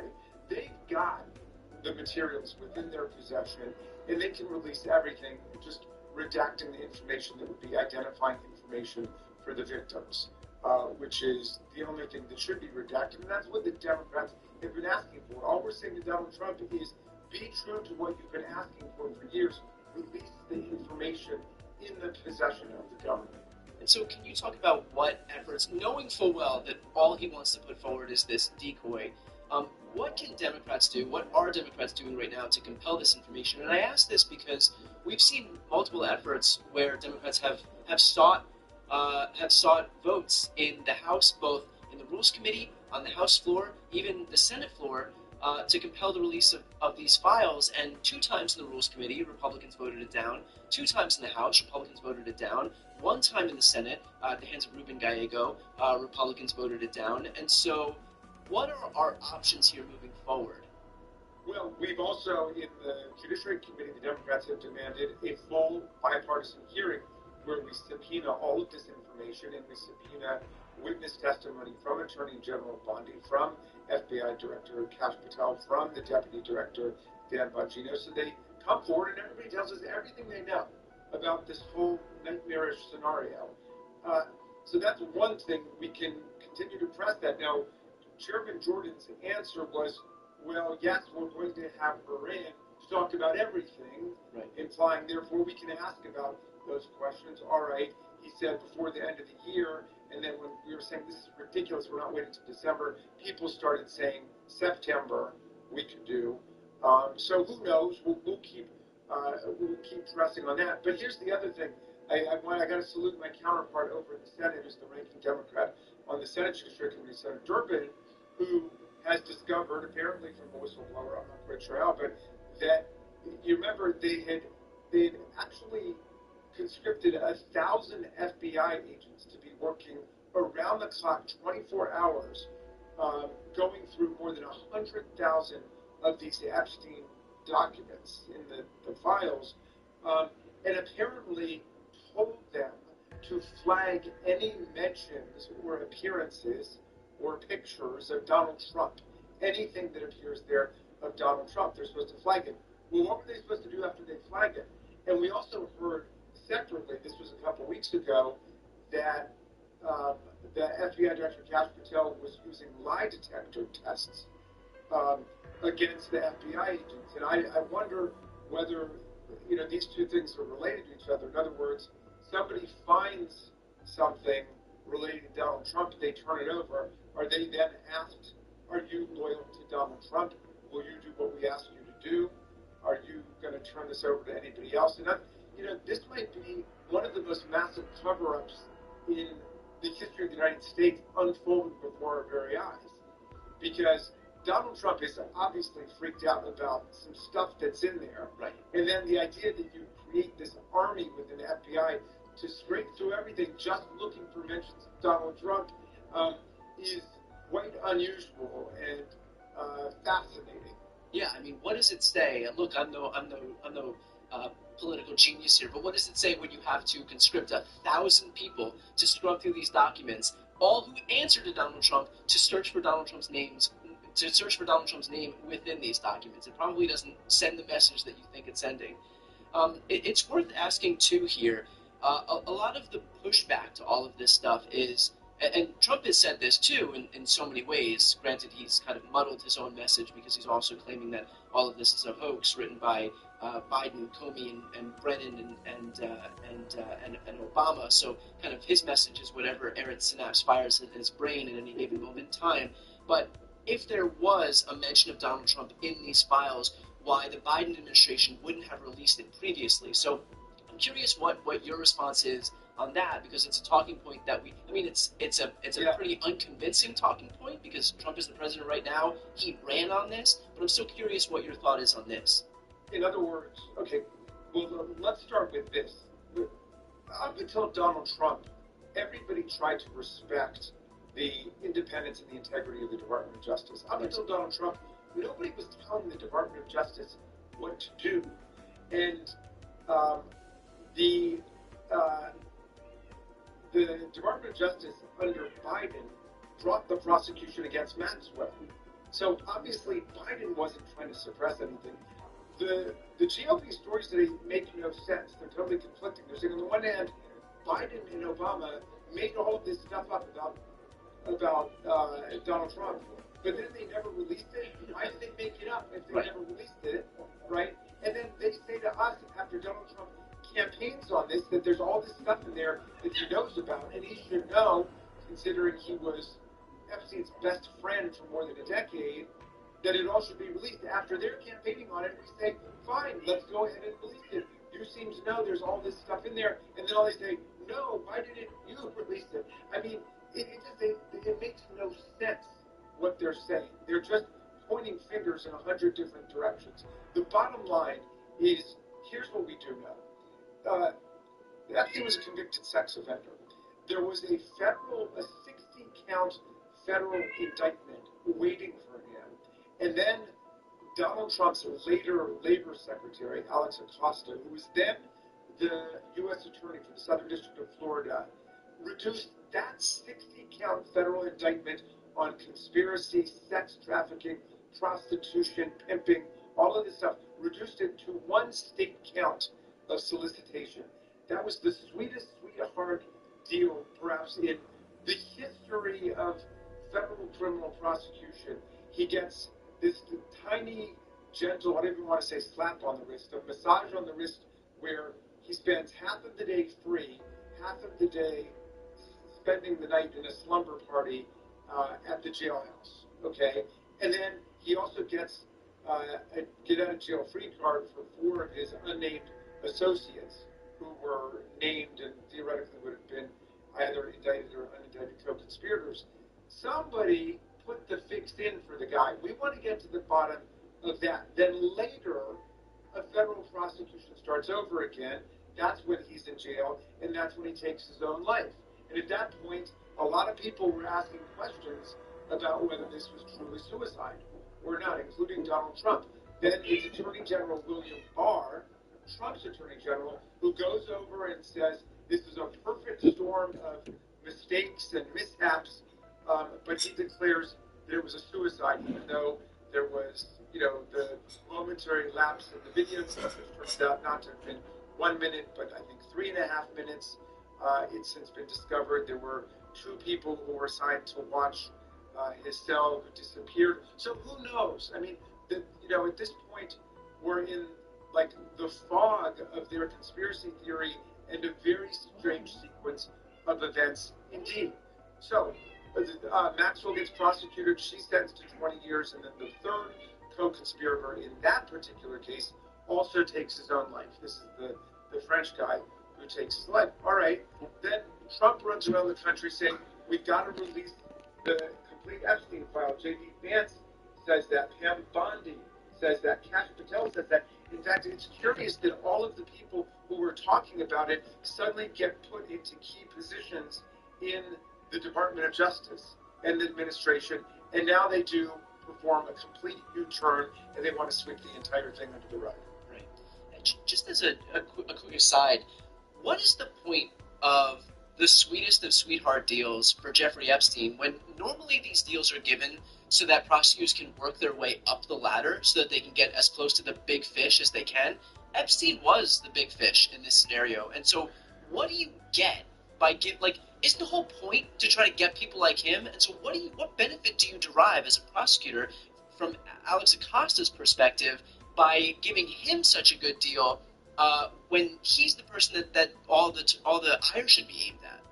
Well, it suggests the possibility that there was in fact a bigger fish involved who wanted to put the whole thing to bed as quickly as possible. Because if there were other people that Epstein could be pointing the finger at and looping in as part of turning state's evidence in order to get a better deal for himself, those people would have every interest in keeping Epstein on their good side, right? And so, I mean, what's odd about this is that, like many criminals, Donald Trump kept returning to the scene of this crime. So many of the key actors in this event were put into his administration. So many of the lawyers involved, like Alan Dershowitz, who helped broker the sweetheart deal, later became a lawyer for Donald Trump. And then Trump campaigned on it. And we've seen how he loves to project onto other people his own anxieties and insecurities. So if he is nervous about what Epstein might say, then he would say, oh, well, the Democrats are really nervous about Epstein, and we're going to blow the cover on this when we get in. Right. I got to ask this because I think we're starting to recognize that it's beyond clear Trump doesn't want these files released, that he's doing whatever he can to make sure that we're not looking at this stuff, offering up whatever decoys he can find, sending us, over to the grand jury testimony while he secretes, 95% of the files that already do exist, that already are at Pam Bondi's disposal. Will we ever gain full access to the Epstein files, or will it always be that Pam Bondi and by association, by extension, Donald Trump will be the final arbiters of exactly what information comes out? Like, are those two people are really the only...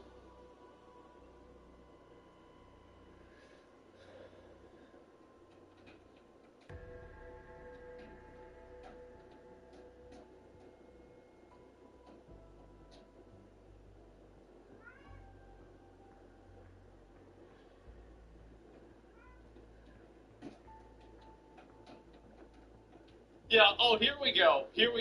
The tea leak. Okay, so the incels are at it again. That's me. No one can have a fun time on the internet. That's right. It's just the rule, especially if you're a woman. Nice try. I can guarantee you, anyone wearing these glasses doesn't want you to have fun. That's the last thing they want you to have. Quick context.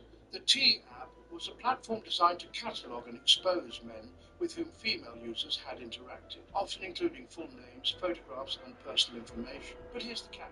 To prevent unauthorized access by men, the app implemented a strict verification process requiring users to submit government-issued IDs. After the app went viral, it immediately sparked a major scandal. So a coordinated group from 4chan's intelligentsia swiftly gained access to the entire user database, including everything, even sensitive geolocation data.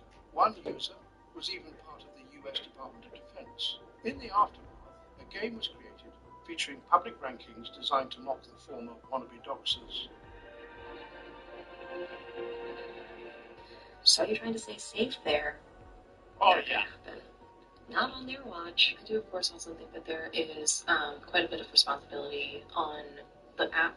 I love how, every single time something like this happens, these people play, the floor is lava with taking accountability for their own actions. You're on an app that's all about leaking personal fucking info. Apparently, that shit was not secure, and all of that info got leaked. They can see your exact coordinates. Clearly didn't set up enough security measures, so somebody nasty was able to easily access these images and leak them. So head on a swivel, ladies. And so, again, you have, and this is what got leaked, by the way. This is what got leaked right here.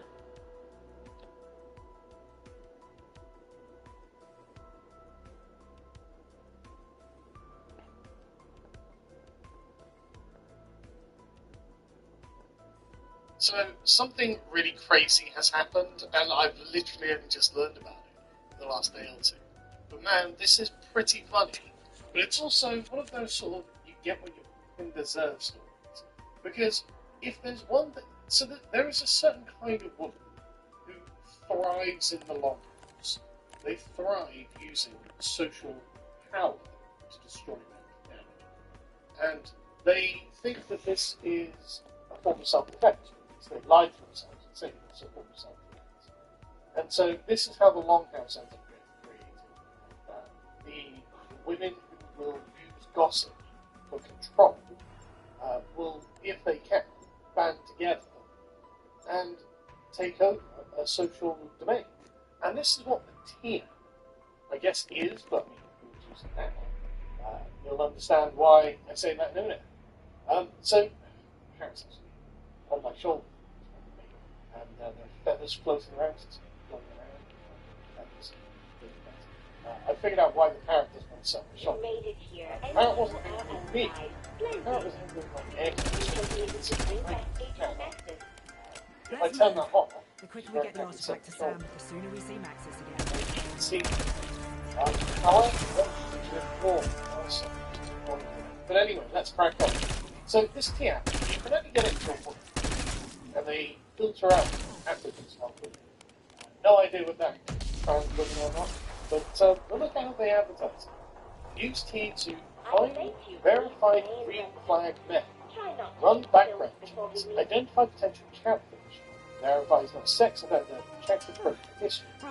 Now, I can't help but feel that this sounds a lot like, I think it was Kent Owens of the social autopsy era, where a profile became found by other people, and then whoever knocks it had to let them talk. That seems to be how this is. So it's kind of a reverse form of social media. A platform you don't have access to. So it's putting information you can't curate about on the internet for people. So it's essentially malicious gossip about at the very best. And at the very worst, it seems it could be, well, like a doxing and harassment. So I'm surprised this is even allowed on the App Store to Facebook, considering the person whose data it carries isn't allowed to use the platform. Like, that seems... I mean, it seems like it'd be illegal, right? You're supposed to possess your data. But, I mean, any company, have to give but anyway, so this app went viral, and you're not going to be surprised if it turned out to not be a very nice place. You can ask for the woman at the time, she was like, yeah, I went on it, a lot more toxic than I expected it. 1 billion women in the US is harming participants from goes through online. Well, yeah, I mean, if you've got a bunch of angry women who are so annoyed with ghosted or lied or whatever, they go on the app and obsess about the guy who did. Yeah, I can imagine it's pretty toxic. Apparently this came out of the sort of concept that I did at the same time via Facebook group. Honestly, but she points out that it is a dramatically toxic place. Now, understandably, men are not happy about this. The app can expose further numbers or background checks dig of criminal history and public records, but it is the Tea Party group chat that's causing the most concern from data. While the app uses moderation to safe stick for remove harmful content. Then on X, complaining that they're being doxxed. One-man events is a place where women can tell a one-sided story about men and damage their name that can confidence improve. Another worries about the future destroyed by surveillance by our peers. And that is a genuine concern. Data will not bad enough. But don't ever call me mum or I'll punch you. Without allowing the dead mothers to take over, like, it's so weird, to turn the entire country into a massive longhouse under the reign of the century. Spoiled kind of what it is, but there is ample damage. Like, is that actually a good thing? But anyway, the lady got on to it. It takes a while to do this. Verification still makes sure you don't have to get inside the TIA to feel its toxicity. You don't touch on the app on Reddit to build some confidence in users. Like this man, it's one. He has mouth herpes and STDs. Life threatening monster and goes to after them.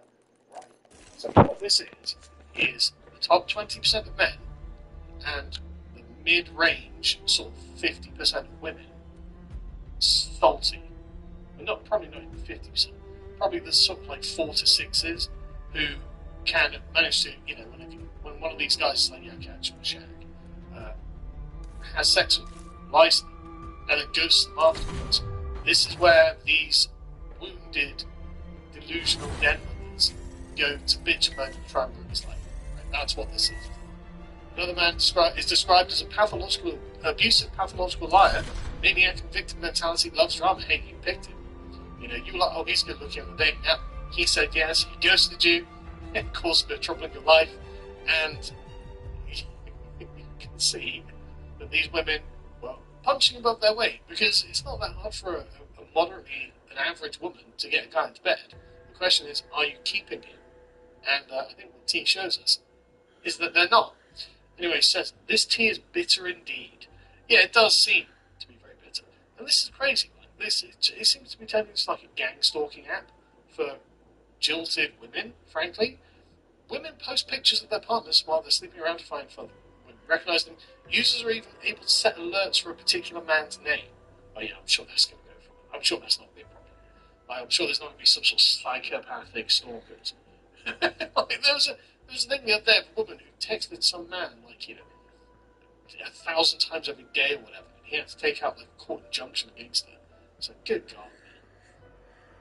So anyway, the app itself was not created by a woman. It was created by a gay man called, what's his name? Who was here? Sean Cook. Because his mother apparently was using online dating, got catfished unknowingly by men with criminal records. I can't help but feel that a lot of women might be messaging men with criminal records on purpose, and actually maybe this app starts sort of triangulating the criminals for the women who are interested in that kind of thing, or whatever. I don't know. The point being, it wasn't made for women by women. It was made for women by a gay man. It's like, okay, well, that's interesting. Are those priorities aligned? It tells you about the kind of women who are using this. But anyway, so it was hacked. And because you've got to send in a selfie and your photo ID to prove that you are in fact a woman. And that got released onto the internet. And we're going to talk about the kind of people that it was in a minute. But anyway, so they say in the New York Times article, on Friday, T said there had been a data breach of a legacy storage system holding data for its users. The company had detected unauthorized access to about 72,000 images, including 13,000 selfies and images of IP. Images from the posts, comments, and direct messages in the apps were also included in the breach. Well, the breach, quote unquote, is actually not so much a breach as people more learned in tech will tell you than I. Austin here, who's the founder of Gauntlet AI, so I'm guessing he knows how to program and how to do these things, says calling the T-hack a hack is honestly a stretch. They put everything in a publicly accessible database. Not in the they didn't encrypt sense, in the literally publicly accessible URL sense. The hack is downloading the JPG files from the publicly accessible URL. Right. So it wasn't a hack. The guy uploaded these in public. He just uploaded them to the internet. It wasn't that 4chan, the known hacker, went in and did some sort of online wizardry to do it. No, it was just you put them in public. So anyway, what kind of women were using the T-app? Well, Leonardo has summarized it using a graphical representation. It's the she's not interested women. All of them. Because they're angry that one time they shagged the guy they like and he ghosted them, that they can't have him permanently. That's really what this is about. Now, obviously, I can't show you any information from the leaks. It's all over Twitter, so it's not that difficult to find or anything, but I can't show any of it because YouTube actually has, unlike the T-app, privacy rules, so I can't show any of the information, which, honestly, is kind of a shame because it's really funny. It would be deeply ironic, wouldn't it? But there are people who made videos about the T-app, so I can show them. These are not leaks from the T-app. These are videos from TikTok videos, screenshots from TikTok videos these women have made. And man, these really do come across exactly the kind of women you expect to be using the T-app, doesn't it? It's very unattractive, about 30-something feminist women who wanted to bitch and moan because that guy of their dreams shagged them pissed off. That's genuinely what it boils down to. Most of them, by far, were fat. Just not even joking. I'm not trying to be mean. They were just very overweight, and those that weren't, well, they like this. Anyway, apparently the metadata was included with all of the images, so people knew exactly where they were. It's like, okay, great, well done, that's very smart. But the point is, this is the problem, right? Jason here says, I had my picture posted on the T-app without my consent. I filed a copyright publicity complaint via Apple. They looped in the T-devs, warned them, the post has gone in hours. So basically, you have to go and control the app yourself. And there are people who are like, look, Murray here got a message from a woman that he was thinking of dating. Hey, you've probably heard of it. So my roommate showed me your T-app profile. You're cute, but I don't think we're a good match. Blah, blah, blah. I'm pretty liberal. Of course you are. But the point is, people shouldn't be creating profiles for you on apps you're not allowed to use in order to do whatever it is they think they're doing with it. That shouldn't be on. But the irony is that T-app users on Reddit are furious. Men are posting pictures of women from the T-app and I'm losing my mind. It got hacked and they're posting themselves as women making fun of them. I feel sick. Oh yeah? Well, this toxic little app is what you were doing with the men in secret. And you're annoyed that they're now doing this in public. I want to stay as far away from men as I can for the rest of my life now. Literally an app so people don't date felons. Well, it wasn't really, was it? It wasn't actually just about felons. Otherwise, it would just be, look, here's the background check, no criminal record. That's it. Why would you need to talk to each other? I mean, you could literally just look this up, right? Like, it's actually a matter of public record whether someone has a criminal record or not. You could just literally put it into the database that the police have and see if his name's in it. But no, that's not what you're doing. And then you've got women who are like, well, this is men. I'm not saying like I'm pro that T-app or whatever, but I do think it says a lot about we made an app to help women share information about dangerous men. And the men's response was they get so upset they hacked it and publicly posted everyone's government ID. Okay, first things first, it wasn't a hack, it was all public. Secondly, isn't it really on the person who made the app? It's like, yeah, I put your information out in the public. And thirdly, do we not have any criticisms about the way that the women are acting on this app? And we really be like, yeah, well, it was just about checking whether they were the felons or not. No, it wasn't. No, it wasn't. It's about not you personally, obviously. It's about women being salty. That they're trying to date certain guys, and these guys just either don't want to date them or, whenever you're dating anyone, there's a kind of process that you go through learning the person that they are, because everyone always puts on their best face first, obviously. And that's just part of life. That's just something you have to do. Like, the thing that they're upset about is that the Longhouse has been broken up. Like, the Longhouse has been exposed, and sorry, you don't get to just have a Longhouse where you have a, social panopticon, where you can gossip and ruin people's lives and control society, control relationships. It's wrong to have. You shouldn't have it. And so, I mean, I just don't think men... If you ever meet a woman who's using this T-app, I would definitely not date her. Like, she should be... And I'm not saying this as a form of punishment for her. I'm saying this in order for you to dodge a bullet.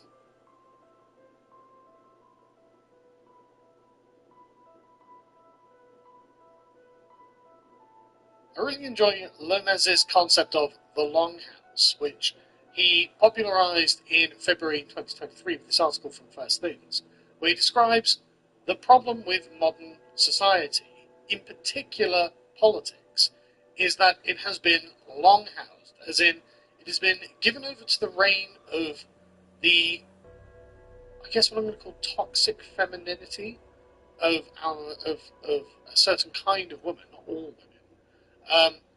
And these women are, through their own projected fears and insecurities, inflicting a very tyrannical, devouring, feminine energy into public life, and this is having serious knock-on effects. And actually, I think what this is giving rise to is a desire for the return of patriarchy, a desire for the return of confident, morally forward-looking men, so that many women in our society can actually feel that things are being taken care of, as in every generation up to pretty much this one, they had been able to feel. Because if you think back all throughout history, men were the ones actually in control of things and doing things, dealing with problems, and so the women were able and had to be able to rely upon them. And this upward pressure made men competent and ready to take moral responsibility for the things they did. And that means willing to assert moral authority. And in the modern liberal era, what men aren't really willing to do is assert moral authority that is parochially theirs. They can play to the liberal outgroup politics that this kind of toxic femininity uses and trades in, but they are forever second-class citizens, second-class moral legislators in that kind of paradigm. But I really like some of the ways he puts this. So the longhouse was this large communal hall, and it allowed this sort of archetype of the den mother to reign over it and watch every little tiny interaction in order to make sure, as he puts it, there is a centering of feminine needs and feminine methods for controlling, directing, and modelling behaviour. And by God, do we see that now? And lots of people don't want it. I mean, many women don't want it, but I've seen many men don't want it. And we see that many men don't want it in the fact that they're voting for Donald Trump. I mean, if there's anyone in America who represents a return to patriarchy, it's Donald Trump. Now, as you can see, even women went towards Trump here. Back in 2018, the Longhouse was basically at its strongest. Women, a third of women, ages 18 to 29, were voting hard Democrat, very hard Democrat. But as you can see, this has gone down. Women tend to be more, actually, maybe the Republicans are right, and young men are just going hard into the right, hard to patriarchy. No, we'd like the rule of strong, competent men, because there's a difference in the rule. When men are in charge, men are very rarely domineering over one another. Right? The aspect of patriarchy and the most important values that it holds are fidelity, loyalty, virtue, courage, and honesty, as in those things that keep a healthy hierarchy in place. And so this is what young men, these are the values that young men are voting for. They're not, and women as well, they're not voting for the overbearing and frankly often deceptive feminine, the sort of den mother toxic femininity that is interested in ameliorating hurt feelings at any cost, diffusing blame when there is a problem and something has gone wrong and someone is to blame for this, diffusing that across as wide a group as possible so that nobody has to feel that they personally take responsibility and therefore has to undergo a significant amount of personal growth, frankly. And so you can see that there's a stark difference in the kind of the attitude. I guess, how would you describe it? The kind of the archetypes of these kinds of politics. Now, I really like the archetype of the den mother versus the sky father. Very Evolian, and properly invokes, I think, the direction.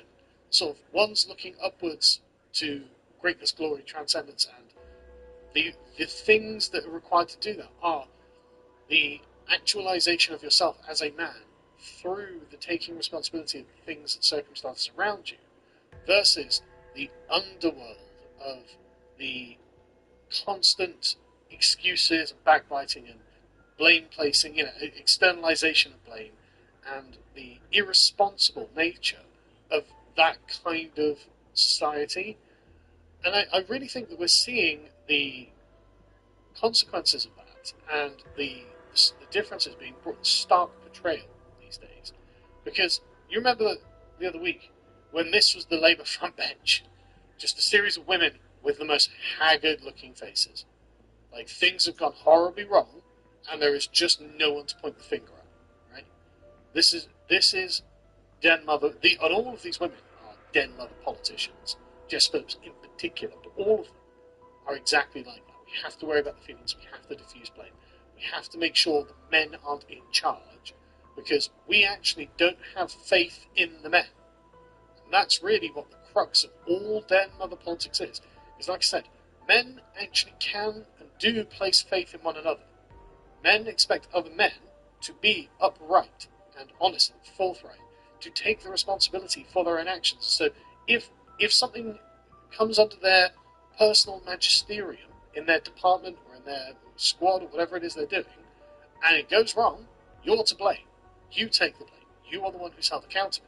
The den mother politics doesn't want that, so it needs to have absolute control over everything to make sure that something doesn't go wrong. Because if something goes wrong, no one person here is actually well equipped to deal with it. They're not morally, or psychologically, or practically equipped to actually fix the problems. Whereas if you have men who are used to taking responsibility for things, a culture of taking responsibility, you can be like, no, I'm confident that that person's got a handle on things and that he can handle anything that comes his way. I know him. He's competent. He can do these things. And again, I'm not saying this is, all men versus all women at all, actually. And as you can see, women are going towards that form of politics over the den mother feminist form of politics, because we can see the results. And a lot of women actually don't hate men, love men, and trust men to be moral arbiters in their own domains, which, again, as things had always been. So much of the culture of being a man and raising sons to be men is about taking responsibility. It is about, frankly, making sure that you personally are emotionally stable enough to deal with the problem, and that means never crying in public. This was just an unacceptable thing to see.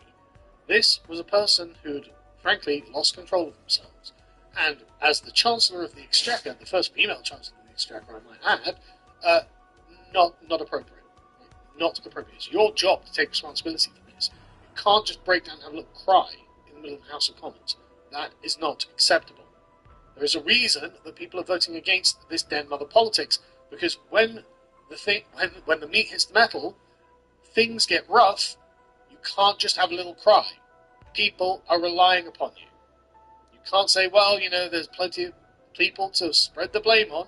No, you're responsible, and you're crying in the House of Parliament. It's not on.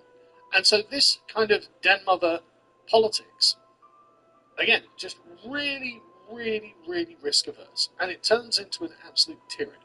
Here's a great example. Paul here has got a video. I won't play the video because he just summarised it here, just fine. He says, I recently got stopped and ticketed by the City of London Police for, I kid you not, cycling no-handed. It's not a crime. Even though it's clearly not an offence, the officer, pictured here, said that they were ticketing me under the Human Rights Act, as I was infringing on other people's Article 2 right to life in case I fell off and injured them. Utterly bonkers stuff. Well, to a man, that does seem utterly bonkers, right? Because you think, well, that's not a very great risk, actually. Not only do I not think I'm going to have an accident, because I know how to ride no-handed, but even if I have an accident, it's probably not going to be fatal. So why would I worry about that? I'm probably not going to kill someone else.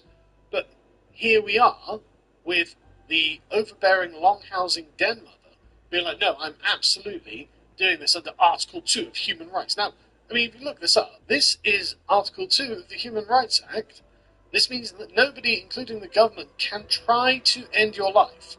It also means the government should take appropriate measures to safeguard life by making laws in some circumstances, by taking steps to protect you if your life is at risk. Public authorities should also consider your right to life when making decisions that might put you in danger and affect your life expectancy. If a member of your family dies in circumstances that involve the state, you may have a right to an investigation. The state is also required to investigate suspicious deaths and deaths in custody. This does not mean that you have a right to die, and it also makes the death penalty illegal in the UK. So when we win, the Human Rights Act is just going in its entirety. This is nonsense, right? But you see there, nothing about this is I was riding no-handed, and through a very freak series of events, somehow managed to kill someone, or myself, or whatever, right?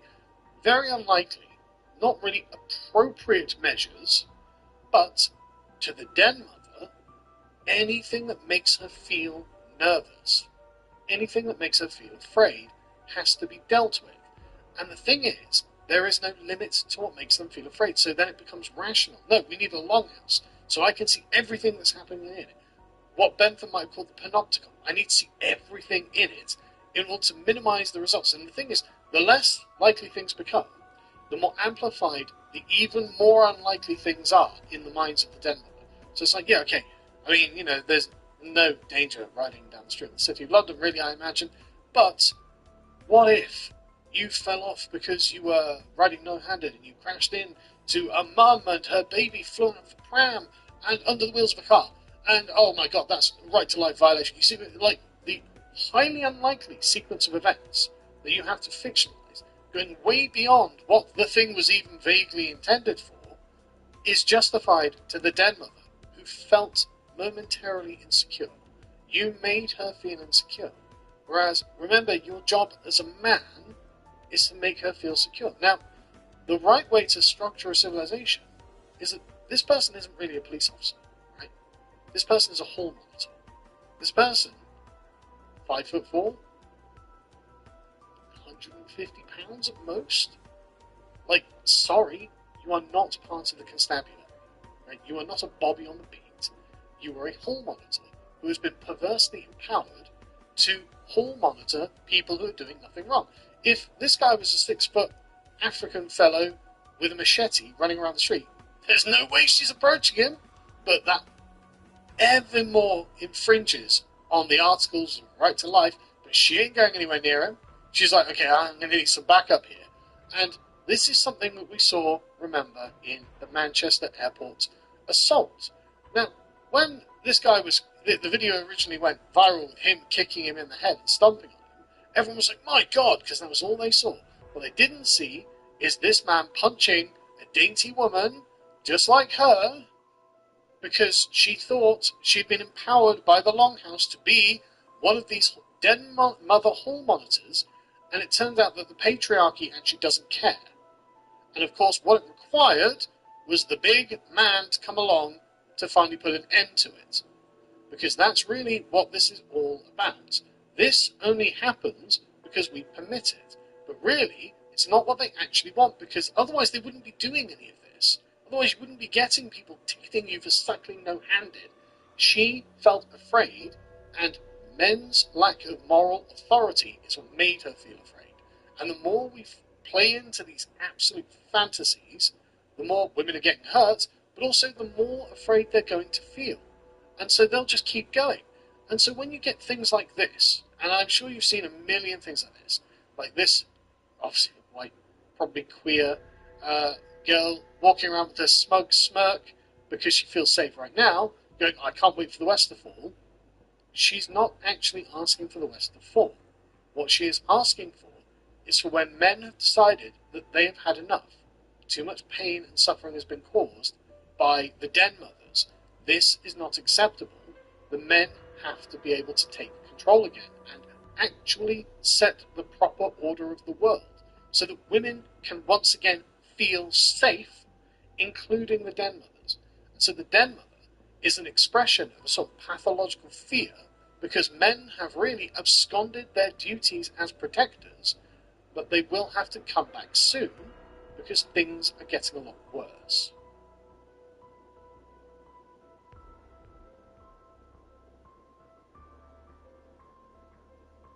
So this was going around the other day. An article published in the New York Times. Men, where have you gone? Please come back. So many men have retreated from intimacy, hiding behind firewalls, filters and curated personas, dabbling and scrolling. We miss you. Oh, well, that's a very interesting thing to say, because the question is, why have they done this? And I'm not saying that the person who wrote this, Rachel Drucker, is in any way ill-intentioned or anything like that. It's just very interesting how what she's asking for and what she is directly in conflict. So what feminism and women have done and the effect that it has had on men that they didn't care about until the actually, not even negative necessarily, but just the consequences of their own actions and their own choices have come about. And so now they're looking at a world without the men that they sought to supplant, And they're saying, well, okay, but why aren't they here? Why aren't they a part of our lives that we wanted while we were having everything? And it's like, well, that's because you can't have everything, actually. Some things come at a price. And you decided that you weren't going to pay the price for one thing, and the result of that disappeared elsewhere. So anyway, she talks about how she's out on a date with someone called Troy, they've known each other for 20 years. Apparently they met Playboy, learning how to be pornographers, which I can't believe it. But anyway, she says that she's out on this date ish with him. I'm not sure what it's supposed to be, but she says that night we made the effort. Still, what I saw unfolding around us felt like something else entirely. A collective shift that I could not see. It started to become clear the previous April when a man who had been pursuing me cancelled dinner at the last minute. There was a scheduling mix-up with his son's game. I understood, I'm a hockey mum, I get it. Still, I went, I wore what I would have worn anyway, I took the table I ordered well, and I watched the room. Only 2 tables nearby seemed to hold actual dates. The rest were groups of women or women alone, each one occupying her space with quiet confidence. No shrinking, no waiting, no apologising. That night marked something, not a heartbreak but an unveiling. A sense that what I'd been experiencing wasn't just personal misalignment, but something broader, cultural, a slow vanishing of presence. She carries on, talking about in the sort of world of pornography. There's no need for conversation, no effort, no curiosity, no reciprocity. No one's feelings to consider, no vulnerability to navigate, just a closed loop of consumption. What struck me most wasn't the extremity of the content, but the emotional vacancy behind it. The way many men had quietly withdrawn from intimacy and vulnerability, not with violence or resistance, but with indifference. It's not indifference, but anyway. They weren't sitting across from someone on a Saturday night trying to connect. They were scrolling, dabbling, disappearing behind firewalls, filters, and curated personas. While they disappeared, women continued to gather, to tend, to notice who wasn't arriving and to show up anyway. I'm 54, I've been dating since the mid-80s, I've been married, been a mother, got divorced, had many relationships, long and short. I remember that when part of the heterosexual male culture involved showing up with a woman to signal something. Status, success, desirability. Women were once signifiers of value, even to other men. It wasn't always healthy, but it meant men had to show up and put in some effort. That dynamic has quietly collapsed. We have moved into an era where many men no longer seek women to impress other men or to connect across difference. They perform elsewhere alone. They've filtered us out. Now that is just fascinating to me.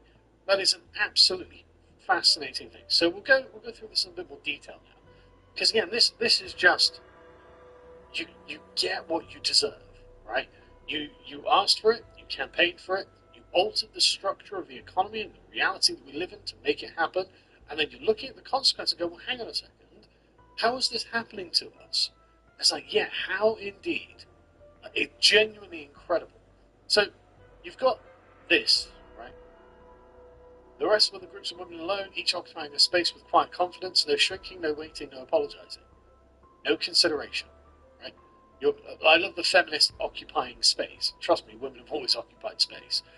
That's never been in doubt. But they're all just sat on their own, being alone, as in, you don't need anything from the men. You've got your quiet confidence, you're not shrinking, you're not waiting, not apologising. The men are irrelevant. This is actually the attitude of men. This is the kind of attitude that you want in a man who is confident in himself, in his own person, who is not on the back foot constantly, and who is capable of handling things, right? That's what the kind of man the culture used to produce. Now it's the kind of woman the culture produces. Well, that's all well and good, but men aren't looking for this. Right? This is not what men want. And so you can be like quietly confident, occupying space all you want, but you're going to do it on your own. And this is what this article is about. A vanishing of presence. I'm interested in it. I wouldn't go out with a woman who was like this. Why would I? What does she need from me? Well, why would I feel necessary to her? How would I feel needed? Like, this is not what I would be looking for in a woman, like, at all. And so it's crazy how 54 years in, and you're like, God, where have all the men gone all of a sudden? They used to want things from us. It's like, yeah, because you used to want things from them. And now it's just, I'd just like you to be here. It's like, okay, but I don't have to be. And that doesn't satisfy what I'm looking for, so I'm not going to be. Right? Again, I love this. No effort, no curiosity, no reciprocity, no one's feelings to consider. And so the emotional disconnect. Now, this is something that is just really, really interesting, because she thinks it's been done with indifference. That's not true. I think for a lot of men that the withdrawal into themselves has been done with a kind of quiet heartbreak and just a genuine sadness. Right? It looks probably from the outside like indifference. Right? It probably does look like indifference, where these men just end up ghosting. I mean, she talks about how she's been ghosted. Right? She's been ghosted on this date. So again, to her, it just kind of looks like just they're not interested. But what it is that you're not really interested in them. That's the issue. You have all of the things that men used to give to women are not needed by you. You have your own money, you have your own security, you have your own job, you have your own house, you have your own everything. So you don't really need anything from us, right? So why would I want to be a part of it? I want to be wanted. I want to be needed. Like, part of my raison d'etre as a man is to provide for my family. Part of why I do anything, why I bother getting up in the morning, is because I know there are people relying on me, and you don't rely on anyone. And so, from your point of view, these men are just like, yeah, I'm just not going to bother. I'm just not going to bother. She doesn't do it for me. I mean, if she's into me, it's in a kind of personal vanity way. Like, they say, male culture used to be showing up with women signals something. But almost what it feels like for you to say, why aren't the men showing up? Like, we're supposed to be signalling something. And it's like, okay, but you're signalling to a room full of other women who are heterosexual and lonely and on, sat alone on their in having their own dinners or whatever. Like, that also was something that women signaled, right? Oh, I've got a high status man. My husband earns lots of money, blah blah blah, and so they could feel better than the other women, frankly. But this isn't. There's no masculine competition. Well, not no, but the lack of masculine competition is what you're asking, and it's because men have been dethroned from their position as the breadwinner. If you're not going to let them be the masculine patriarch of the household, why would I bother signalling value? Because what difference does it make? And this isn't about, this isn't about you. This is about, well, it is. It's not true. It is about you. But it's about something you don't realise that you've done. And by saying, no, we need to be the equals of men, we need to have affirmative action for women, we need women, girl bosses everywhere. Okay, well, this is the consequence. Because you've turned yourself into men. Right? That's all you're doing, is turning yourself into providers. We're not looking for providers. We're looking for the people who want to be provided for. And so now, she is left lamenting the culture that feminism created. Look at this. Women were once signifiers of value, even to other men. It wasn't always healthy, but it meant men had to show up and put in some effort. That's right, it wasn't always healthy. A lot of the time it can be quite chauvinistic. But it provided something you didn't realise you wanted until you lost it. And now it's gone. And now you don't know what to do. Now you're writing articles in the New York Times saying, men, can you please go on dates with us? It's like, why would I? Why would I want to? What's the reason? Like, genuinely tell me why I would need to. You don't need me. And therefore, why do I need you? This bit, again, is just really interesting. That dynamic has quietly collapsed. It wasn't that quiet. It was to the sound of screeching harpies. Going, feminism, patriarchy, manspreading, and all this other bullshit. Me too. Right? That got into, okay, well, men are not going to seek to impress women or other men with women, or connect across the difference. Like, they perform elsewhere alone, they're filtered as hell. Yeah, you made yourself not really very appealing, frankly. Right? The world you created isn't the world that men wanted, and the world men wanted had something in it that you found desirable. But instead, you decided to weaponize the power of female victimhood to recreate the world in an image you thought was desirable, and in your arrogance and your hubris, you didn't realize that you failed to create a position of honor for men. In fact, the entire feminist movement was about dethroning men from their position of honour and giving that to women. And now there's no honour for a man to be gained by doing any of these things.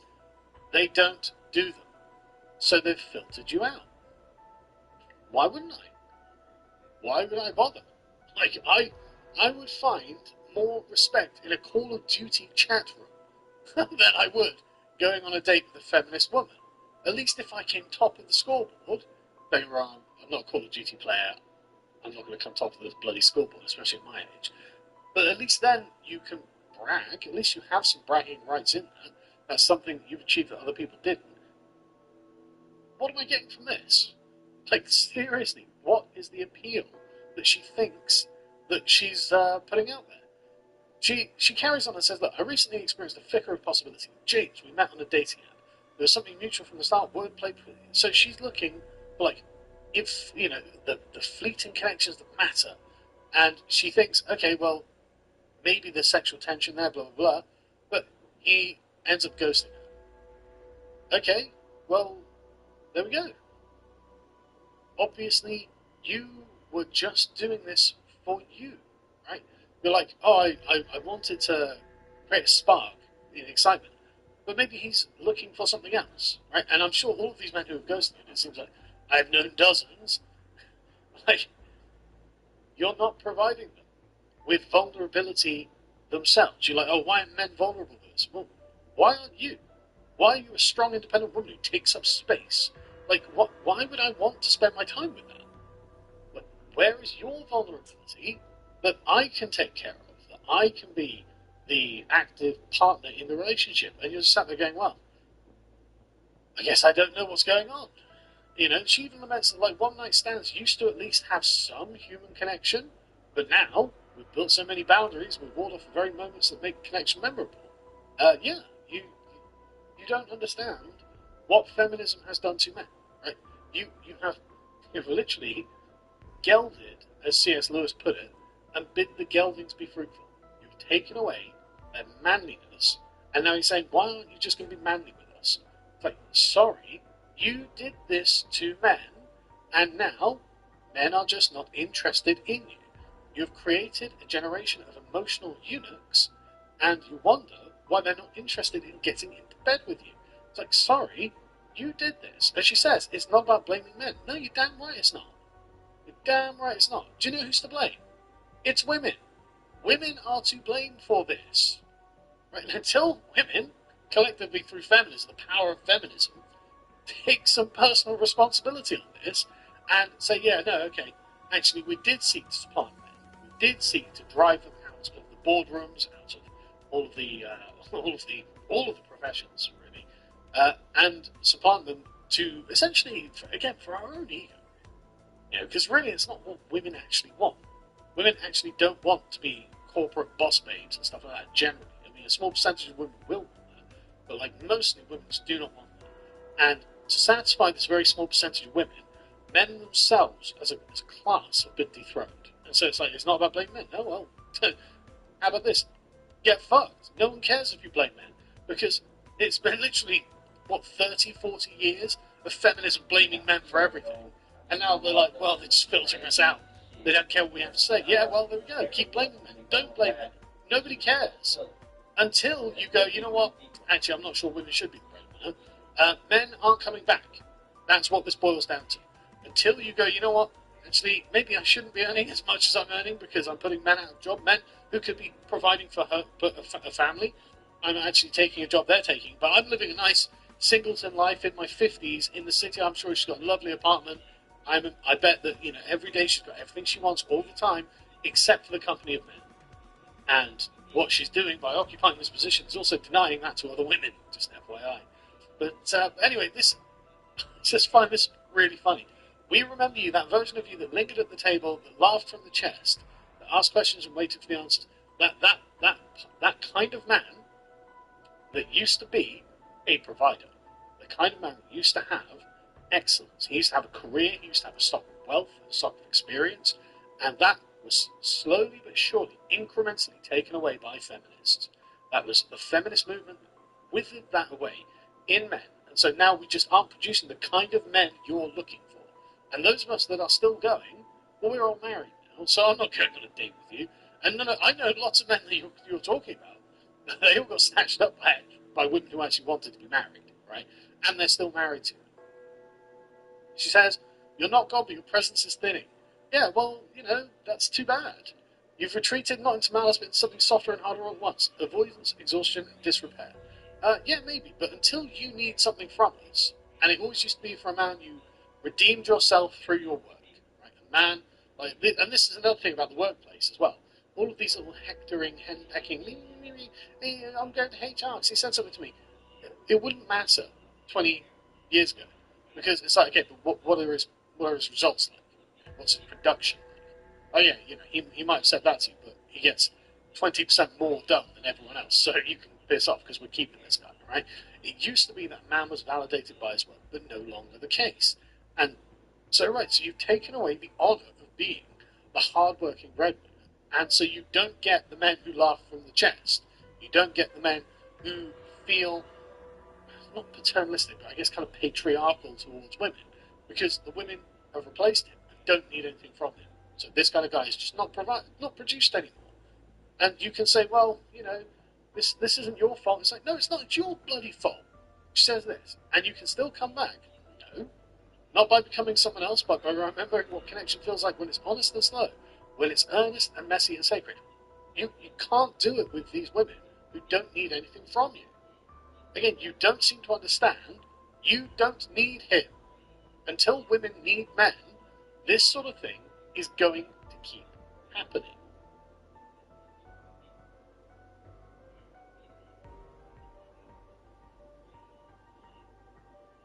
Gentlemen, you're probably wondering why I've called you all here. Well, the answer is, I regret to inform you that the affluent white female liberals are still at it. Now, you might remember this particular breed of screaming TikTok monkey. No, wait, that's actually a monkey. Right, okay. But anyway.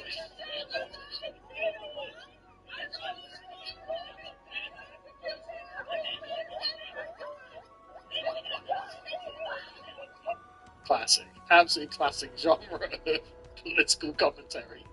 But they're still going, and I thought we'd take a look at something.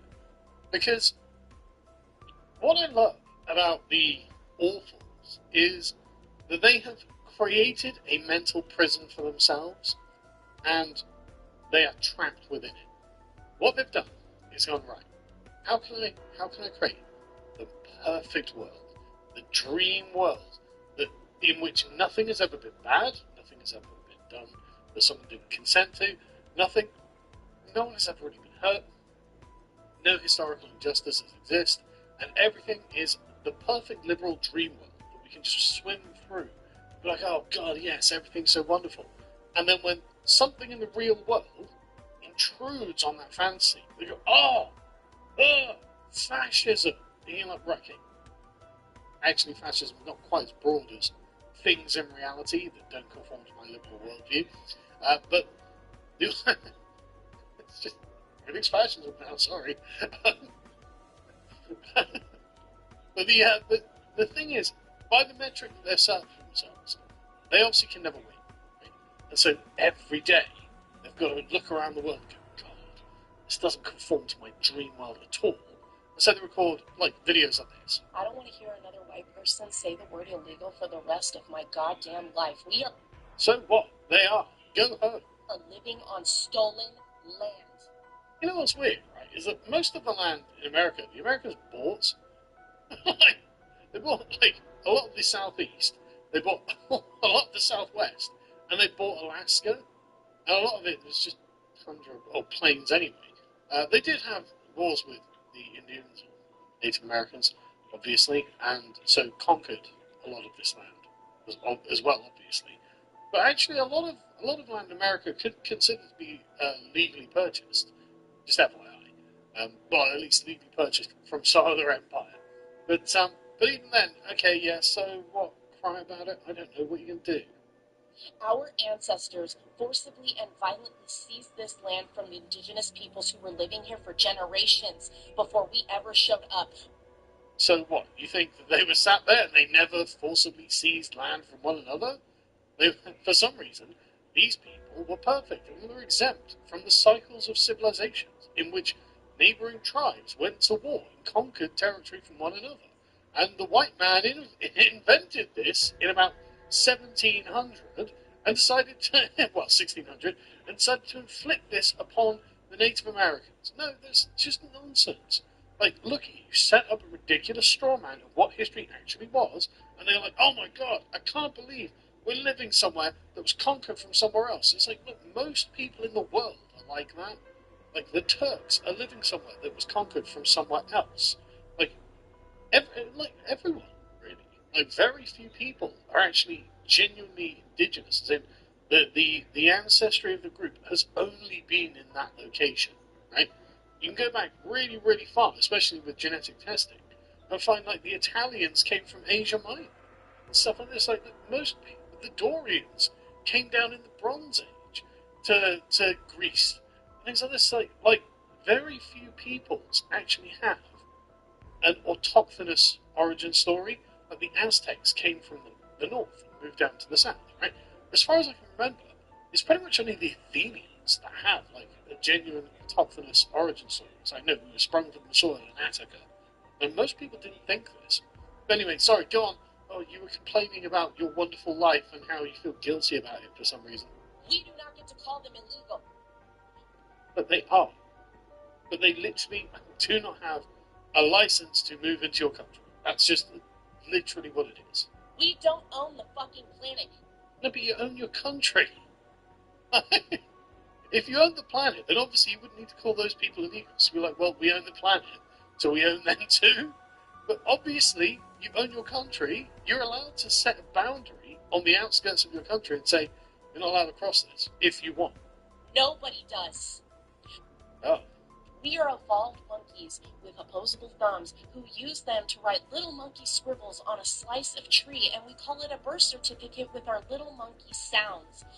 The thing is, right, this kind of, I'm going to reduce everything to mere material description, trivial material description.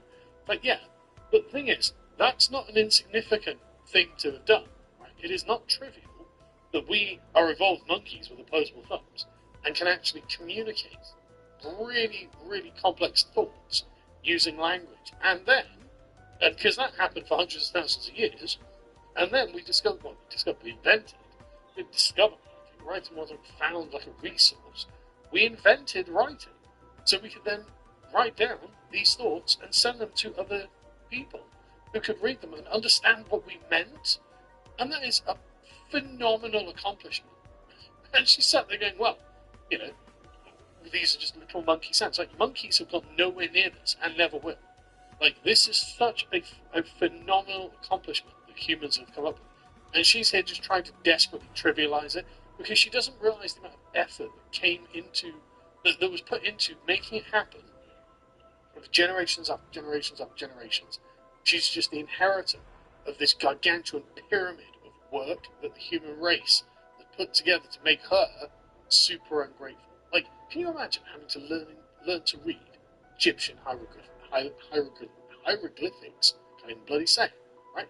Like, the phonetic alphabet is such an amazingly useful innovation, but for thousands of years, the only writing was either that or cuneiform, which again, I have actually tried to learn cuneiform. It's really, really, really difficult. Learning French was easy. I don't speak bloody French. But the point being, how ungrateful is this person? It's like, you're not allowed to call these people illegal. They are illegal, right? We, through all of these innovations, we have created nation states, and they're actually really useful. And these things have borders. And because we don't own the planet, we only own a small portion of it, each group of people, in their own nations, we have the little piece of paper which we call passports and birth certificates. And again, why would we have those? Well, they're the consequence of something we call laws. Laws are actually really important and are why you get to live in a lovely house in a really safe place and be really, really ungrateful for all of the things you have. Laws are so important that they are some of the earliest things that man wrote down. Like, writing was invented originally for communication in trade, and then it was laws. Like, the earliest law code is something like 2200 BC. It's really old. Really, really old. That's not just the laws themselves obviously preceded the writing down of them, and we don't know by how far, but probably by quite a long way, actually. But no, like 4,000 or 5,000 years ago, we were writing down codes of laws because laws are really important. And as a consequence of all of this, one giant corollary that goes across the centuries is birth certificates and passports. So if you are not allowed, the law says for a good reason, and you can be like, yeah, I have got no objection to the sheer quantity of MS-13 gangbangers who arrive in my neighborhood, because you don't think that's ever going to happen. But to some people, that has happened, and I bet they're 100% behind law, order, and borders, aren't they? All of it is made up. None of it is real. Hang on a second. You said it was made up. Then it must be real, because if we didn't make it up, it wouldn't exist. Made up things are also real, as in things that have been invented become real. That is what invention means. The thing doesn't exist, someone has an idea, or through a process of sort of evolutionary process of trial and error, and then suddenly the thing springs into existence. Right? Cars are made up, but they are still real. Aeroplanes are made up, but they are still real. Writing is made up, but is still real. Your hairdresser is made up, and yet it's still real. Saying that things, just because things are not like natural, right, as in they weren't created by nature, doesn't mean they're not real. And you know this because you deal with these non-natural things all day, every day, and you rely on them to survive. You are not wandering around the forest, shivering, and looking for berries to pick. Just honestly, the arrogance, just the phenomenal arrogance of being this person at this time, in this place, being like, yeah, you know what? I'm just really, I'm totally ungrateful. I'm going to completely delegitimize everything about my own civilization because someone else made a bad choice and was like, right, I'm going to break into someone else's country and hope I get away with it. And they've said, no, we're not on with that. You can go back to your own country. Well, that's not a death sentence. People are allowed to live in their own countries, and actually millions of them do, and they survive. But she thinks that's a death sentence. She thinks that living in foreign countries is an evil thing because she's so progressive. And it doesn't fucking matter. And it's certainly not a valid reason to rip a terrified, screaming child away from his weeping mother. And I don't know. I mean, I agree. In a way, deport them both, obviously. Why would you separate a mother and child? They can both go back. But again, it's not in any way the fault of the United States, for example, that some woman from South America or wherever decides to try and break into their country. Like, sorry, no, you've got to go. And the reason that they separate the mother and the child is because the child might be being trafficked. Now, in that particular example she's given, probably not. But that is something that happens in a number of cases. Actually, it would be a lack of due diligence if you didn't do something, right? I am tired of being made to feel like I'm crazy for being angry about this. No. You just delegitimized all of human invention, right? Everything that brought you to this place, that allowed you to record this stupid video into your phone and put it onto TikTok, you've said all of that is made up and therefore not real, and now you're like, oh, why is everyone making me feel crazy? It's like, no, because it's not just crazy, this is stupid. And it's because you have made up a fantasy world in which everyone is actually just, nothing but goodness and light, and everyone is they're just noble savages living in other countries. And there's no reason we can't let them in because our ancestors did the work to make sure that I live in prosperity and safety. And theirs didn't. And therefore, somehow we owe them something. Somehow they're not capable of doing it themselves. And somehow that means we have to just give away our countries to these people. No, I'm sorry. I just don't agree with this. And the thing is, look at the expression on her face, right? What she's saying with this, she's not really angry. Right? She's not really even exasperated. What she's annoyed at is that she isn't being put in her place.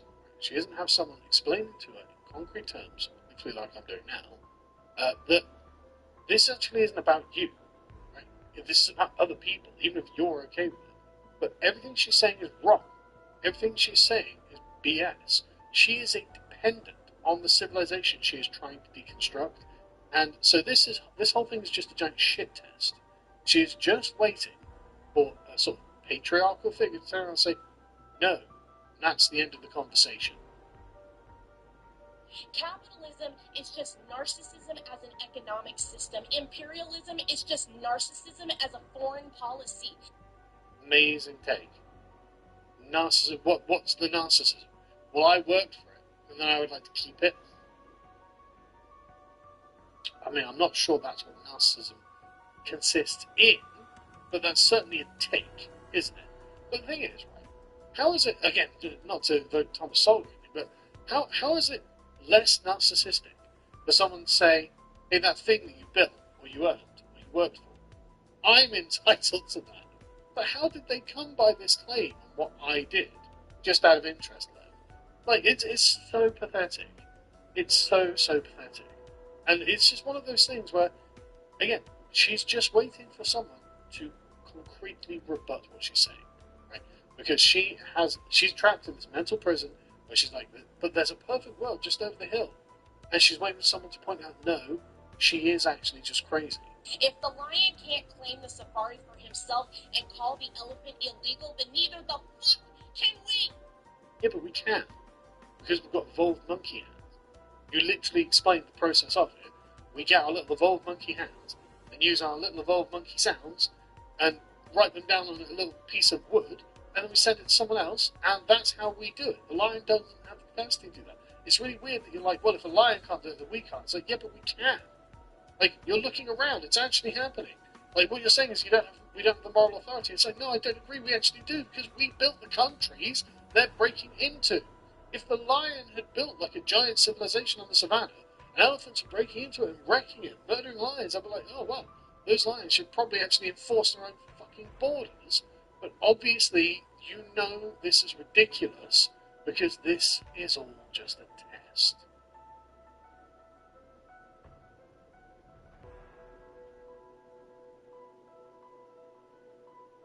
I know I go on about this quite a lot, but we are getting sold out as a country all day, every day.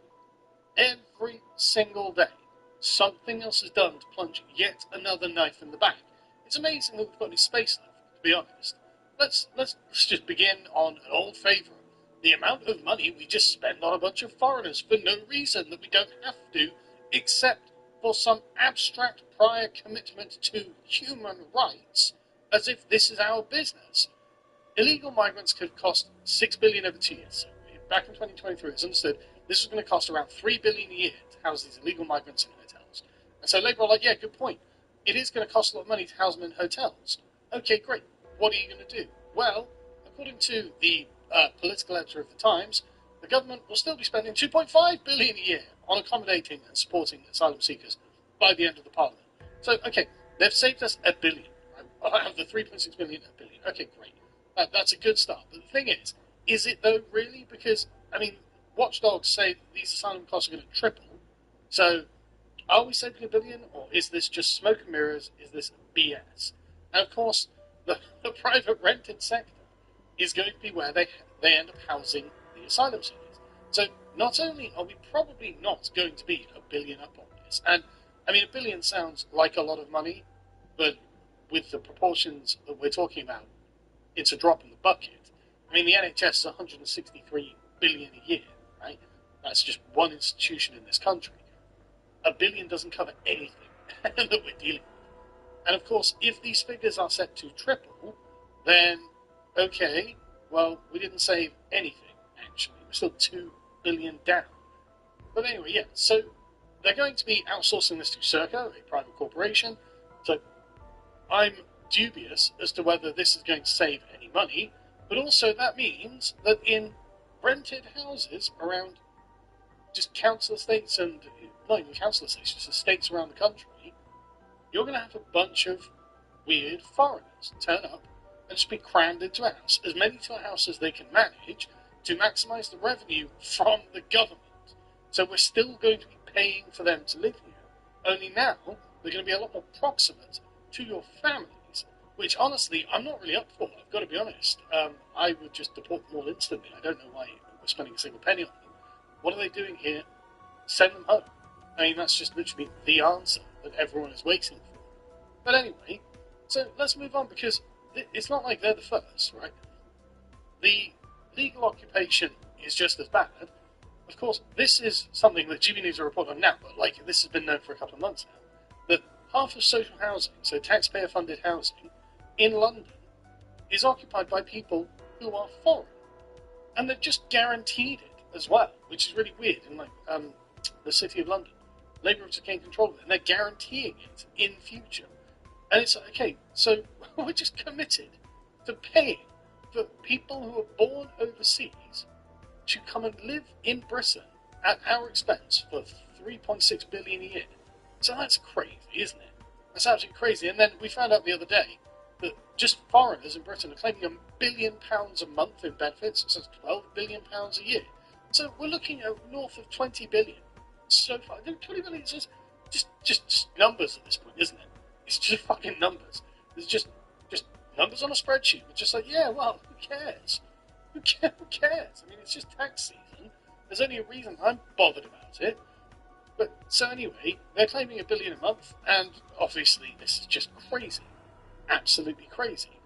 These have been going up as well. I don't know whether you've noticed the graph as the Boris wave comes in. In fact, it's not even a sharp spike, is it? But it's just a gradual trend upwards. Only 2 years ago it was less than £500 million. Like, why? No, nobody born outside of Britain should be able to claim any benefits whatsoever. You shouldn't be able to claim anything from housing. You shouldn't be able to claim anything from from universal credit. And you shouldn't be able to use the NHS for free. You should have to pay for all of this. And if you can't pay for all of this, you should just get deported. Like, the people this money is going to should be a list of who gets deported first. The people who are living in these houses should be a list of who gets deported first. The people that we put in these houses should be a list of who gets deported first. But for some reason, instead, Nicholas 30 Anns is paying for it. And he's going to pay for it forever. And I swear to God, man, I realise I sound angry and I'm stressed, but it's just, I'm so tired of being taken advantage of. I'm just so sick of watching a huge chunk. I work really hard. I don't know whether anyone's noticed. I'm managing my channel, my Sargon channel, this channel, and I'm running a business, and I'm doing a degree at the same time. And I've got a family to look after.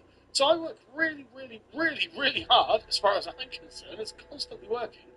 And yet, fucking Abdul, with his 12 children, doesn't have a fucking job, is claiming my money. And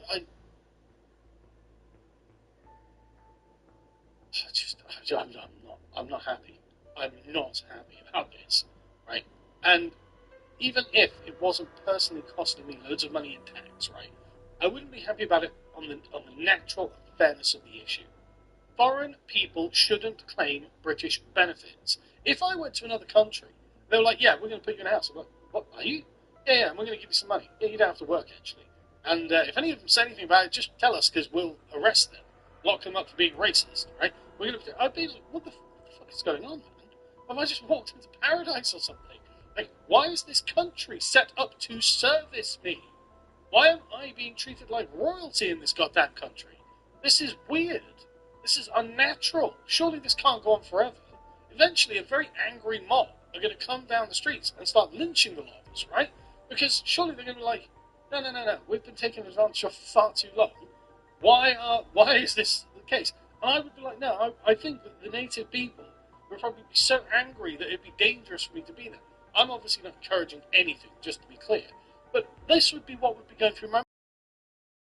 I would feel like I'm taking advantage of it. I'm pretty sure they would see that, and I'm worried about the backlash. It's no wonder. Like, you come to Britain, and like 2/3 of the people are just completely against immigration at this point. It's like, oh, do I want to become an immigrant in a place like that where 2/3 of the people don't want me here? How did I get here? Why am I being allowed to live in a country where most of the country, it's meant to be a democratic country, where most of the country doesn't want immigration? If I were an immigrant, I'd have some questions, basically, is what I'm saying. But instead, we're just getting the money drained out of us. Oh, God.